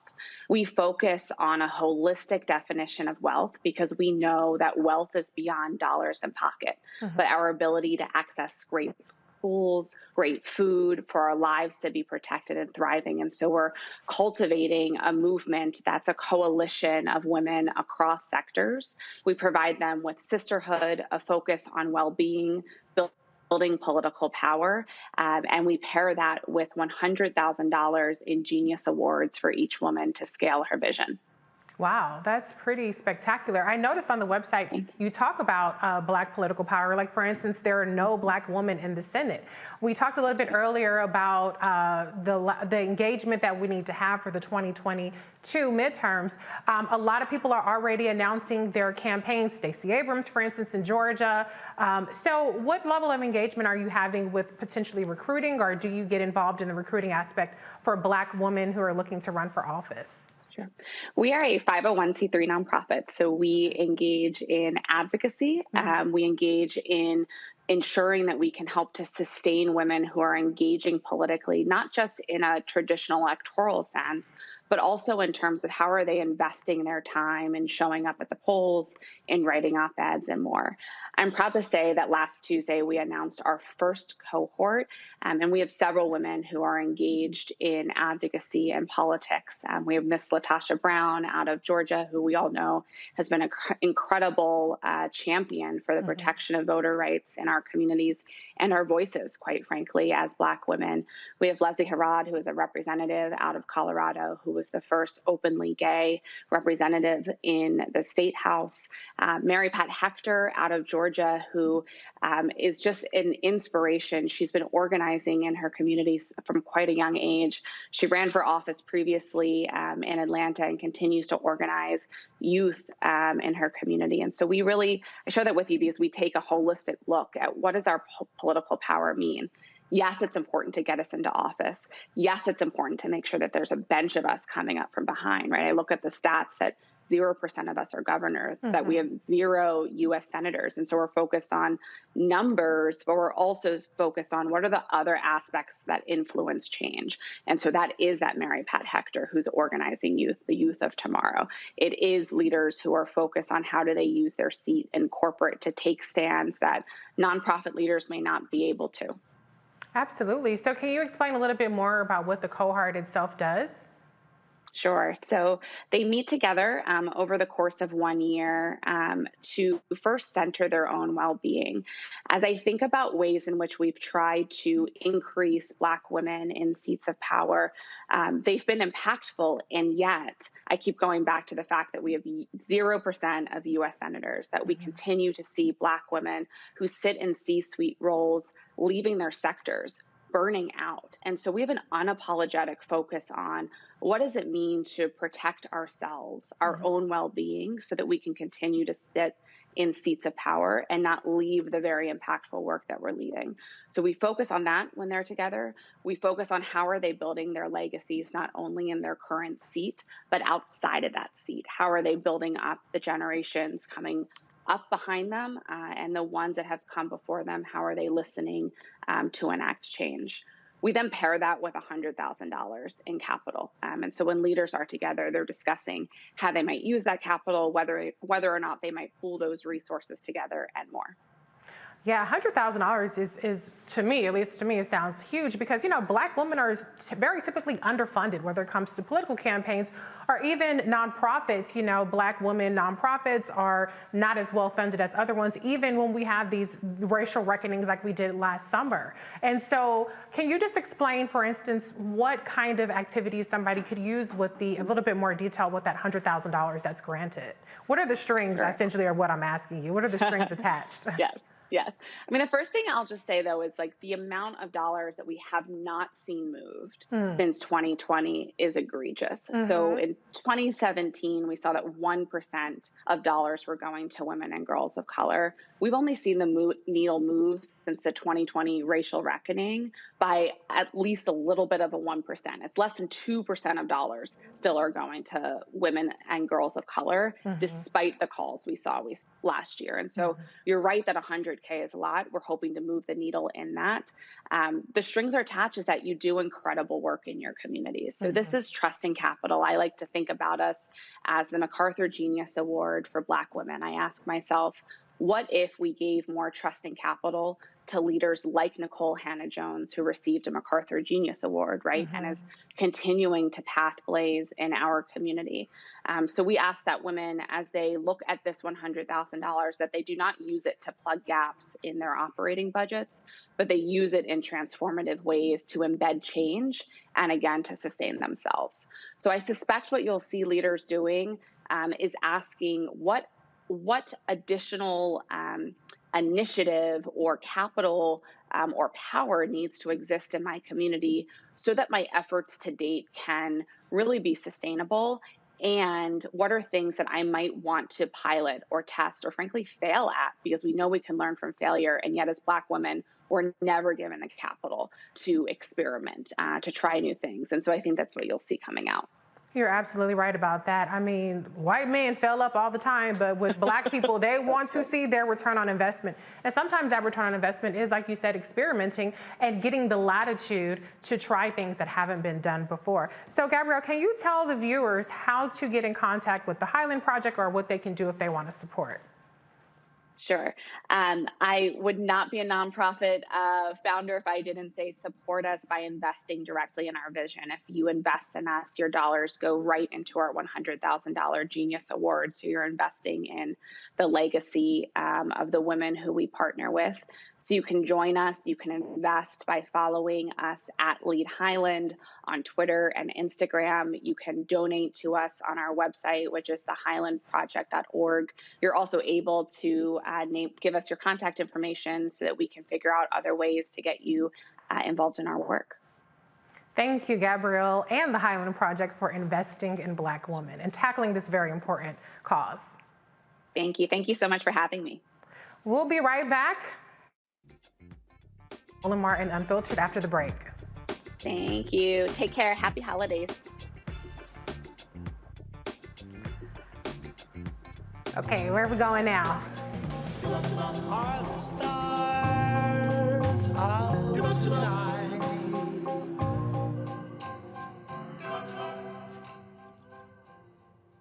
Alexa, play our favorite song again. Okay. I only have eyes for you.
Hi, I'm El DeBarge. Hey, yo, Peace World. What's going on? It's the Love King of R&B, Raheem Devon, and you're watching Roland Martin Unfiltered. Texas passed a new restrictive law banning critical race theory from K through 12 classrooms. This new law says a teacher may not be compelled to discuss a widely debated and currently controversial public policy or social affairs issue. If a controversial topic is discussed, the teacher must explore that topic objectively and free from political bias. 8 other states have banned critical race theory or topics surrounding race and gender from the classrooms. A family in Oklahoma wants a judge removed from the bench. Judge Susan Worthington gave an alleged murderer a $500,000 bond, and he's out of jail. Joseph Daniel Triplett is charged with first-degree murder and desecration of a human corpse after he allegedly killed his employee, Brent Mack, and buried him under a septic tank. Triplett has since bonded out and awaits trial. In Oklahoma, any crime is eligible for bond, and a judge considers the suspect's prior history and risk to the community when assessing each case. However, the other murder suspects on Judge Worthington's caseload remain in jail because she did not give them bond. Dr. Carr, desecration of a body, Lord Jesus, and she let him out, or she or he let him out of the jail. And then we have to talk about critical race theory. Your reaction to those two stories? Well, I'll do the second one first. I really, I'm very happy to see these critical race theory laws being passed. See, again, what these people understand, I really am, because if I just go to something you said earlier, brother, they're going to break it. They're going to break it. First of all, you can't enforce those critical race theory laws. Second of all, this is how dumb these white people are. If you say that you can't teach that one race is superior to another race, if you say you can't have one point without the other point, and you saw what happened in Texas, they tied themselves into a frenzy where somebody had to end up counterpointing the Holocaust. But then you do realize, of course, that the one group in this country that has weaponized race has been white people. So actually, to enforce the critical race theory laws would require you, in fact, to interrogate whiteness. This is how stupid they are. But I'm enjoying it. But on the first one, though, of course, that's just simple. NHI, there are no humans involved. Wasn't that a black dude? So I don't even know if that counts as, I guess it would count as a body in the same way that perhaps putting a dog under the septic tank would qualify as a body. But there's no humans involved. So this judge had no problem giving him bail. He was, as Doobie Brother said, you don't know me, but I'm your brother. That's basically what he told this white man. You don't know me, your brother. You didn't. It's not like you killed a human. So, go out on bail, and we'll worry about getting you exonerated at trial a little bit later on down the road. Merry Christmas. And Faraji, isn't it amazing how these white nationalists managed to raise $500,000, Kyle Rittenhouse $1 million, and yet you have black people across the country who can't even get out on bail. Kaylee Broader was held in prison for years. Sandra Bland died in jail because of bond or bail. What is your reaction to this? I mean, I think it's very simple. We have been pushing this this idea for quite some time, ever since I've been a part of the show. The reason that we see white nationalists do it is because of one simple principle. They know how to organize. It's just that simple. They know how to organize. There are white nationalist communities that exist in this country. Both of you know that, you know what I mean? Whether you're talking about the hills of Montana or some other part of the country, white nationalist neighborhoods, white nationalist communities. They have white nationalist stores. They have schools and the whole nine. So they have organized, they have used their critical thinking skills and say, okay, we're going to disconnect ourselves from this governmental structure, and we're going to create our own government. And so, we do have to look at that and say, okay, is that something that black people need to do at this point? And I think when you were talking about the whole piece around critical race theory, look, let me just break it down very simply. If this country deny its role in the transatlantic slave trade, if this country denies the history of its own origin, guess who's going to reap the consequences of that denial? This country. Leadership. Exactly. State leaders. They're going to reap this. Now, look, let me just tell you, and Dr. Carr, I think you can attest to this. If you don't teach a people, whether you're talking about white or black, if you don't teach people real history, and you teach children, let's look at the babies. You teach children this very filtered, whitewash, sanitized view of history that speaks to the noble attempts of the slave master to free and to rescue the black savages of Africa. If you teach white babies that, and then you think you're going to bring them up, now look at this. You're teaching that, while at the same time the country is becoming more diverse, the same time black people are becoming more aware. You are setting your people up for failure. They're going to run up against the wall of time and run up against the wall of change, and they're going to get their back broke.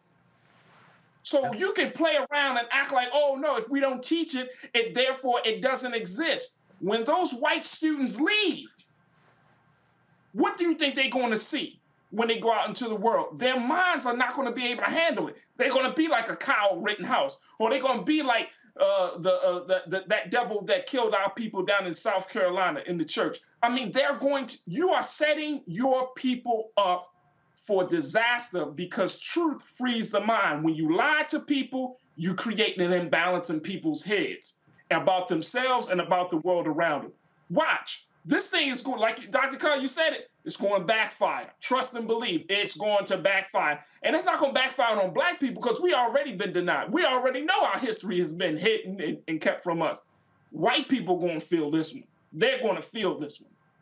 Yeah. Well, make no mistake about it, these CRT laws, which is a pretext really for entrenching white nationalism into the curriculum, are not actually changing CRT, because it was never taught at K through 12. But I think what's important is that we know, particularly black people, as you point out, Faraz, you know that the onus is going to be on us that much more to make sure that our history is taught, and we cannot leave it up to the school system to do that. After the break, I have a special surprise for you. I've been teasing it all night. The Roland Martin Unfiltered family is going to want to see this right after the break on the Black Star Network. Betty is saving big holiday shopping at Amazon. So now, she's free to become Bear Hug Betty. Settle in, kids. You'll be there a while. Ooh, where you going? Y'all know who Roland Martin is. He got the ascot on, he do the news. It's fancy news. Keep it rolling. Right here. Rolling. Roland Martin. Right now. You are watching Roland Martin, Unfiltered. I mean, could it be any other way? Really? It's Roland Martin.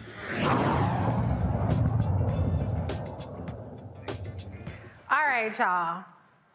Let me give you a spoiler alert. It's not Vice President Kamala Harris. I ain't got that kind of pull to have Vice President Kamala Harris on the Roland Martin Unfiltered show this short a notice, maybe sometime in the future, but it is one of my favorite people and one of your favorite people.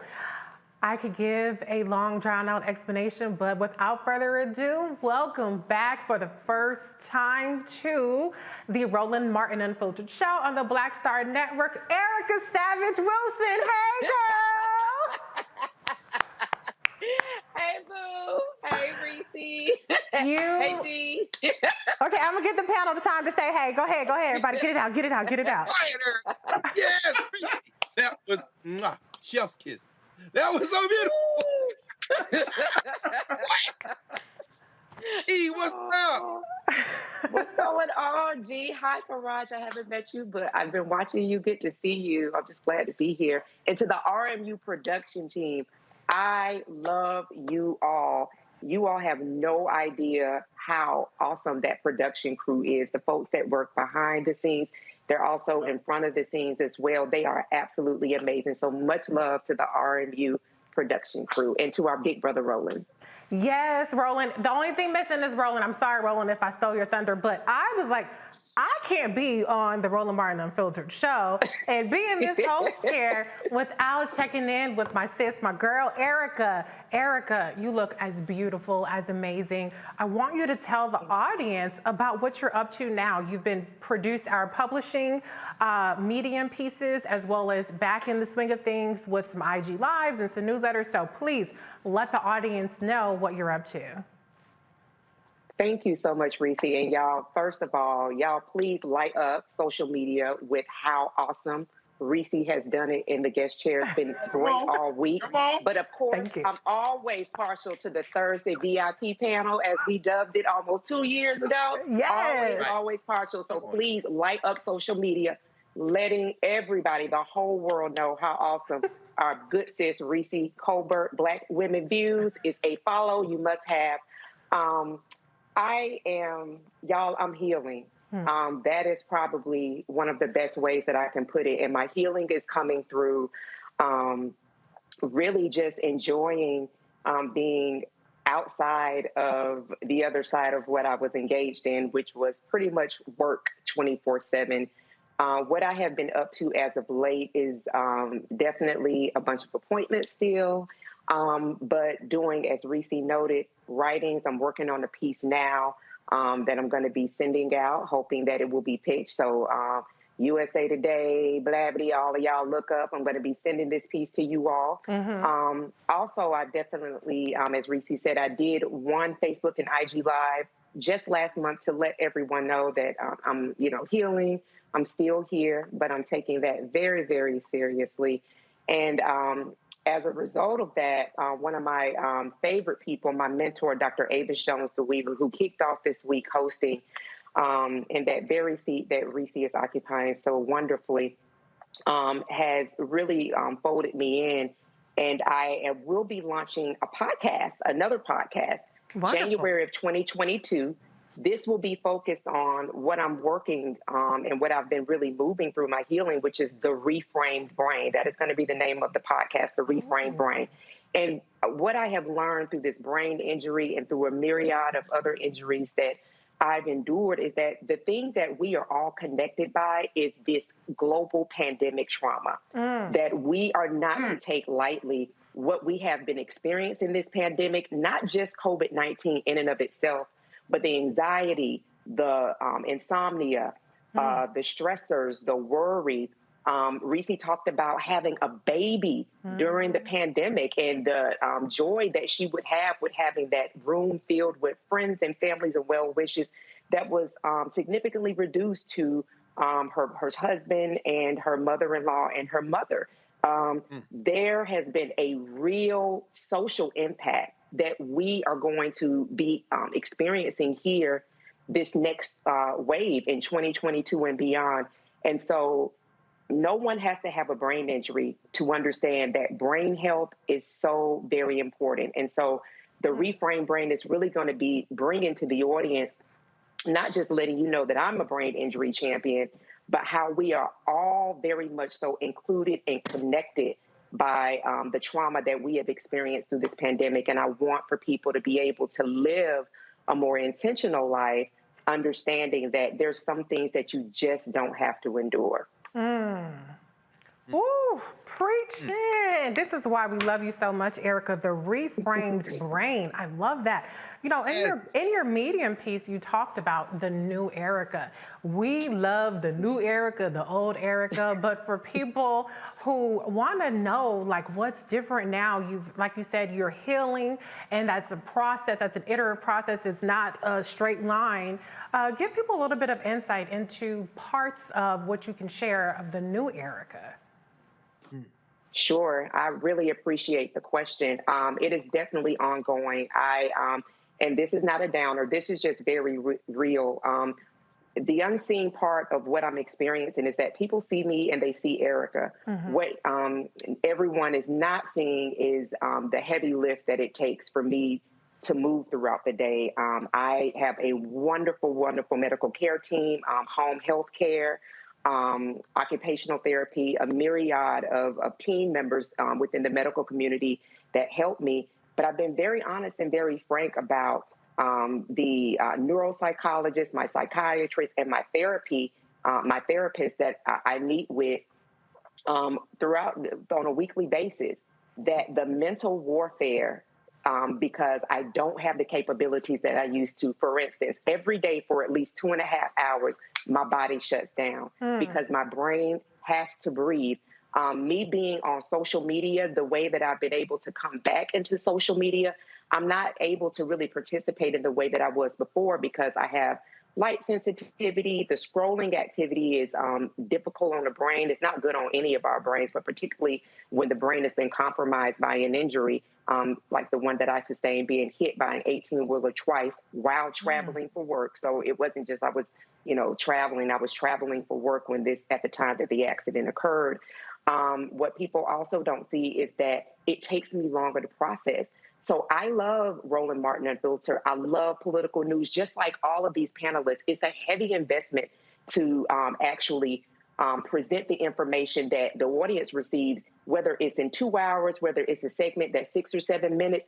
What Reese, what Faraj, what Dr. Carr, what they are listening to all day long, it's not just political news, it's social coverage, it's via the radio, they're looking at things. So there's constant consummation of this. And then to be able to break down that minutia into bites where the audience can receive it outside of having a personal life, that is a lot. Y'all, I do not have that capacity right now. And it is liberating to be able to say that, because that is where I am right now. I can remember, and I still face this, my doctor cleared me to begin to drive again. So I drive locally pretty much. And I can remember breaking down crying and having to call my partner and tell him, I'm lost. I'm literally going less than a mile up the road and I am lost. So it's things like that, the setting that I have to do when I go to an appointment. And also, I'm so glad, Reese, you had Dr. Koontz on and you all had that great discussion around Black maternal health. When you think about what the expectation is for a woman, for a person, after they have given birth, after they have gone through a traumatic process, which birth is, it's not that easy. There is that whole snapback term, which I greatly despise. There is no snapback. I hate it too, sis. There is no snapping back. There is a hold adjustment because something is died, just like the way that we were in 2019 is no longer. That is the former. This is the new. How do I make that adjustment? Mind, body, and spirit. And so for Erica, these AirPods that I have in, this is my number one safety dynamic. If I do engage in the public, I have these on, right? Because it keeps me safe. I know that people aren't going to run up to me because I can't handle a bunch of humans at one time, no more than about 3 or 4 at one time. And then I'm also very aware of where I am, the exit, how long I'm going to be there, and then what my next stop, which is usually home. So there is a lot of rerouting that has happened. The capacity to do laundry and things like that, I celebrate it because I'm able to do those things, but it's very, very concentrated and very strategic the way that I do that. So what people don't see with unseen injuries is the mental and then the emotional preparation. I'm a big holiday person. Everybody who knows me knows that I love Thanksgiving and Christmas.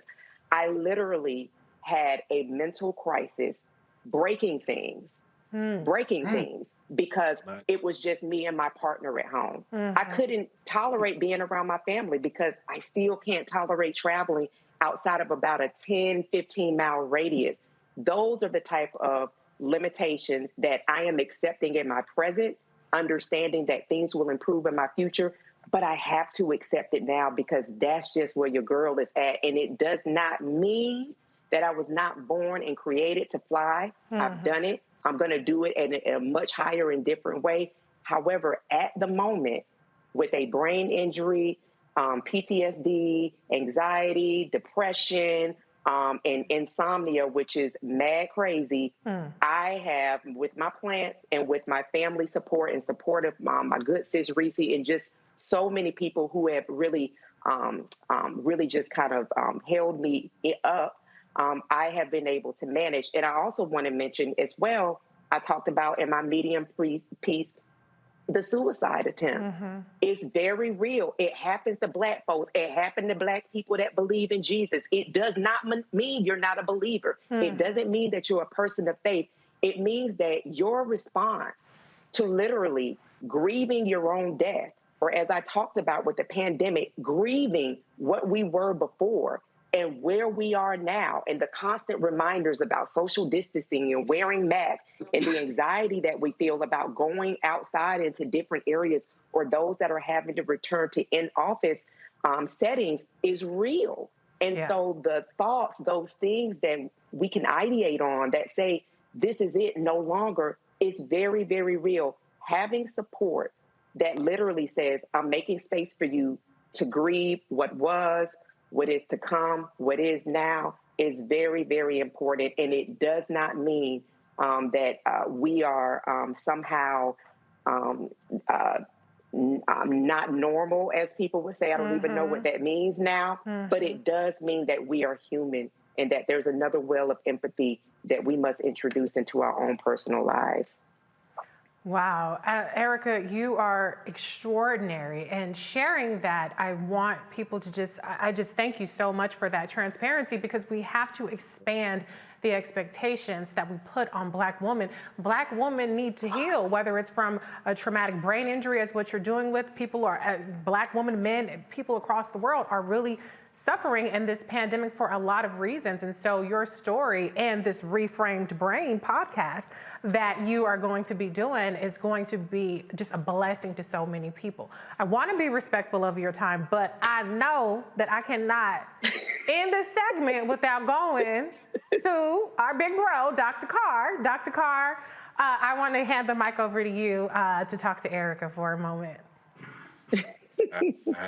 I need to clear my throat, because what we just witnessed, first of all, Reese, thank you. This is, if Ron was sitting there, he probably would have had that picture. He probably got that picture, that dude somewhere around there. Oh, God, no, don't do that. I'm saying, if Ron was sitting there, you know what he would have done, Erica. But I'm just saying, but no, thank you, Reese. Erica, I'm so glad to see you. I love you. And what you just did, oh my God, what you just did for all of us, for me, for everybody watching, for everybody who will watch, I just want to say to you, thank you, not only for your witness, your strength, your, you say, you know, you're working and sailing in a different way and soaring in a different way. And for those of us who have experienced you and will continue to love and experience you and surround you, I just want to say thank you, because that was more than a word. That was more than a witness. That was a roadmap. There are a lot of people suffering. All of us are suffering. And what you did, I'm going to play that for some folks. I'm going to watch it again, Bobby. But I'm going to stop talking right now, because I'm choking up thinking about it. Thank you, Reese. I love you, Erica. Faraji. I love you, Dr. Carr. Oh, no, sorry. Go ahead, Erica. Your response. I first of all, I think everybody knows, you know, a person with a library is always somebody who is going to be deep into my heart anyway. My late grandmother was a retired librarian, and we could not walk into, and I praise and I thank God for that as a young child, I have memories of walking to my grandparents' house, and there was a library about the wall. And so I always say that and brag on that about you, Dr. Carr, or excuse me, Greg, because it is something to have a person, a human, but a brother who is literally a walking library, a national treasure. I would say, not just in our community, in that Howard University is so blessed to have him, but literally in our nation, that the information that this audience gets, is privy to every Thursday. My God, there is no reason that we should not be engaging and stepping in our power. So I mean this from the bottom of my heart. Thank you, my brother. It was excellent that we were able to be in person and be in the studio and connect and laugh and talk and then text as well. But to be able to experience a Greg Carr, who is a mind, you all have to join him on Saturdays on YouTube with Karen Hunter, In Class with Carr. So you can get more of that. But we have to own what we are getting on this day, on every Thursday from 6 to 8, from the great mind of Greg Carr. I love you. Love you, always. Follow your footsteps. It's a family reunion. Faraji, you stepped in to the great Erica Savage Wilson's shoes, so you get a word to, you know, your predecessor, and hopefully she'll be back at some point. But Faraji, a couple words. Look, I just want to say, Sister Erica, first and foremost, It's been an honor and a privilege and a real pleasure to be on a panel with Dr. Carr and Reese. When they threw me in, I'm the new kid on the block. I saw people on YouTube and Facebook like, who the hell is he? Where's Eric? Tough crowd. Like, Tough crowd. I was thinking to myself, oh boy. It's gonna be a rough ride. Oh, God. No, I'm going to be honest with you, sir. But, you know what I mean, they have embraced me, and therefore I have learned about you because of the great knowledge and wisdom that you have always expounded being on this platform and on this panel. So I'm really just, I'm just humbled because of who you are. But more importantly, I'm truly, truly touched, Sister Erica, by your story. And I'm looking at our watchers on YouTube, joining them in the chat. I mean, we got hearts going everywhere, people saying, and I just want to be a conduit, a vessel for you. They are saying they love you. I mean, they love you. When I say they love you, I mean, the hearts are filling up. People are saying that Erica is my best friend. This sister is always bringing it. They said your story.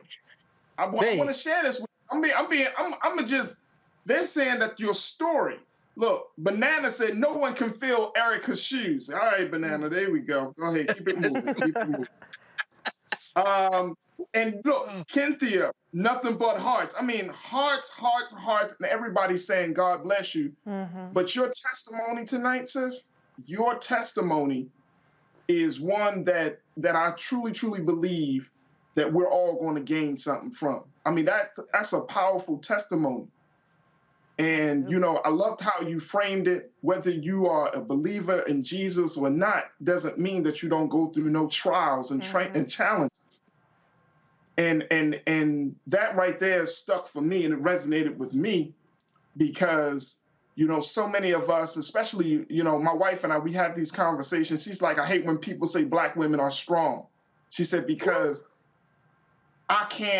she told me, she said, if I'm always strong, when can I break down? When can I be tired? When can I feel like I need you to help me through the day and all of those things? So I'm starting to my appreciation for the struggle of Black women is becoming deeper and deeper, listening to you, listening to Reese, and so many other powerful women that come on this panel, because y'all tell a story that men, and I think Dr. Carr can attest to it, that men just need to listen to.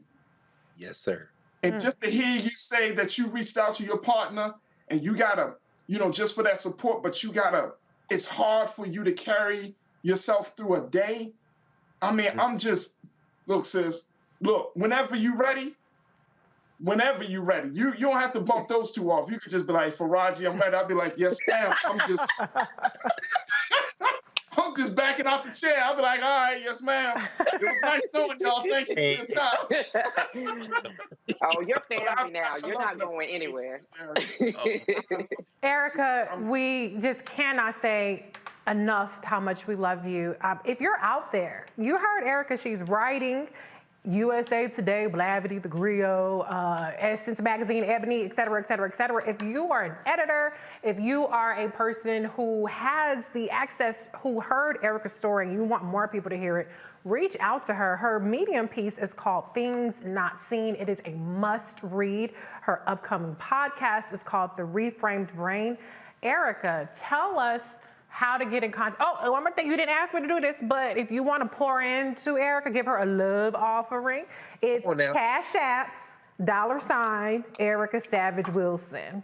Okay, y'all getting all this free testimony? Pour into our good sis Erica Savage Wilson. Okay, I can't let that go without saying that. But Erica, please tell the audience, the family, how to get in contact with you, where to follow you, if they want to hear more from you and what you have coming up. Yes, thank you so much, Reese. And I got to say thank you to Reese. She kicked off a Cash App like avalanche back earlier this year. And I was just like, whoa. So thank you. Let me tell you something. Do you understand she should be getting paid for all of the work that she does for the disinformation and making sure that people stay off of Madam Vice President, our first There we go. Woman, vice president, first woman, okay? She ought to be getting paid for that. So thank you so much, sis, because I've not worked in 9 months and I'm not able to go back in that capacity for a myriad of issues. How you can get in touch with me and stay connected with me is at one Erica Savage. I'm on Twitter. I'm also on IG and Facebook. That way, there's a Linktree app. It takes you so you'll be able to see the Reframe Brain. The page is not up yet, but it's already landed. I also just created a TikTok account so that I'm going to be releasing short form content that way so people can understand more about the Reframe Brain and just understand how to engage people with unseen injuries. Because again, we are all globally connected by trauma and by this serious pandemic event we've all experienced. So a lot of the things that I'm experiencing, or some of the things I'm experiencing, we have all experienced it collectively as well. So check me out on TikTok. I've not done a video just yet, but just created that this week, and it's at the Reframe Brain. And then, as always, comments that you leave in social media, if I have the ability to go through and respond, I will respond, but please see me there. And if you would love to engage with me in my writings, you can also go to that Linktree site, which is Linktree Erica Savage Wilson, and it's on my Twitter page, it's on my Instagram page, and for those of us that are still hanging out on Facebook, it's on Facebook as well. That way you'll be able to keep in touch with all things Erica Savage Wilson. And I am still making noise politically here and there. Yeah. I just released a newsletter, so when you go to Linktree, you can get subscribed on there as well if you want to get some of my power talks that I release twice a month through that. Well, Erica, you got to stick around for the closing moment because, you know, it's been a while. It's been a while. So thank you so much for joining us. Good, sis. That's it for us tonight. I want to thank my panel, the regular panel, Dr. Greg Carr from the Department of Afro-American Studies at Howard University, and radio TV host Faraji Mohammed. Thank you for, and Erica. Yes. We're taking it back, throwing it back with Erica. Right. We cannot wait to see more from you and the Reframed Brain. Thank you so much for being here. Great job, Reese. Thank you. Thank you. Awesome. Excellent job, Reese. Is she? Love you, RMU family. Thank you. Hey, look, black women was blowing it out this week. Hey, Dr. Carr, I was saying the same thing. This is a Black Women Show right here. I'm going to sit back and shut up. Yes, sir. Thanks, everybody. Thank you. And if you haven't done it yet, download the Black Star Network on all of your devices. You can find the Black Star Network on iPhone, your Apple TV, all your devices. Y'all you don't know how to use the Google Play Store and your Apple Store. If you would like to support us so we can continue bringing the stories that matter to us, you can donate through Cash App Roland Martin Unfiltered, PayPal /RM Unfiltered, Venmo RM Unfiltered, Zelle, Roland@RolandSMartin.com. I'm Reese Colbert. Ray Baker will be your host tomorrow. Have a good night. Holla!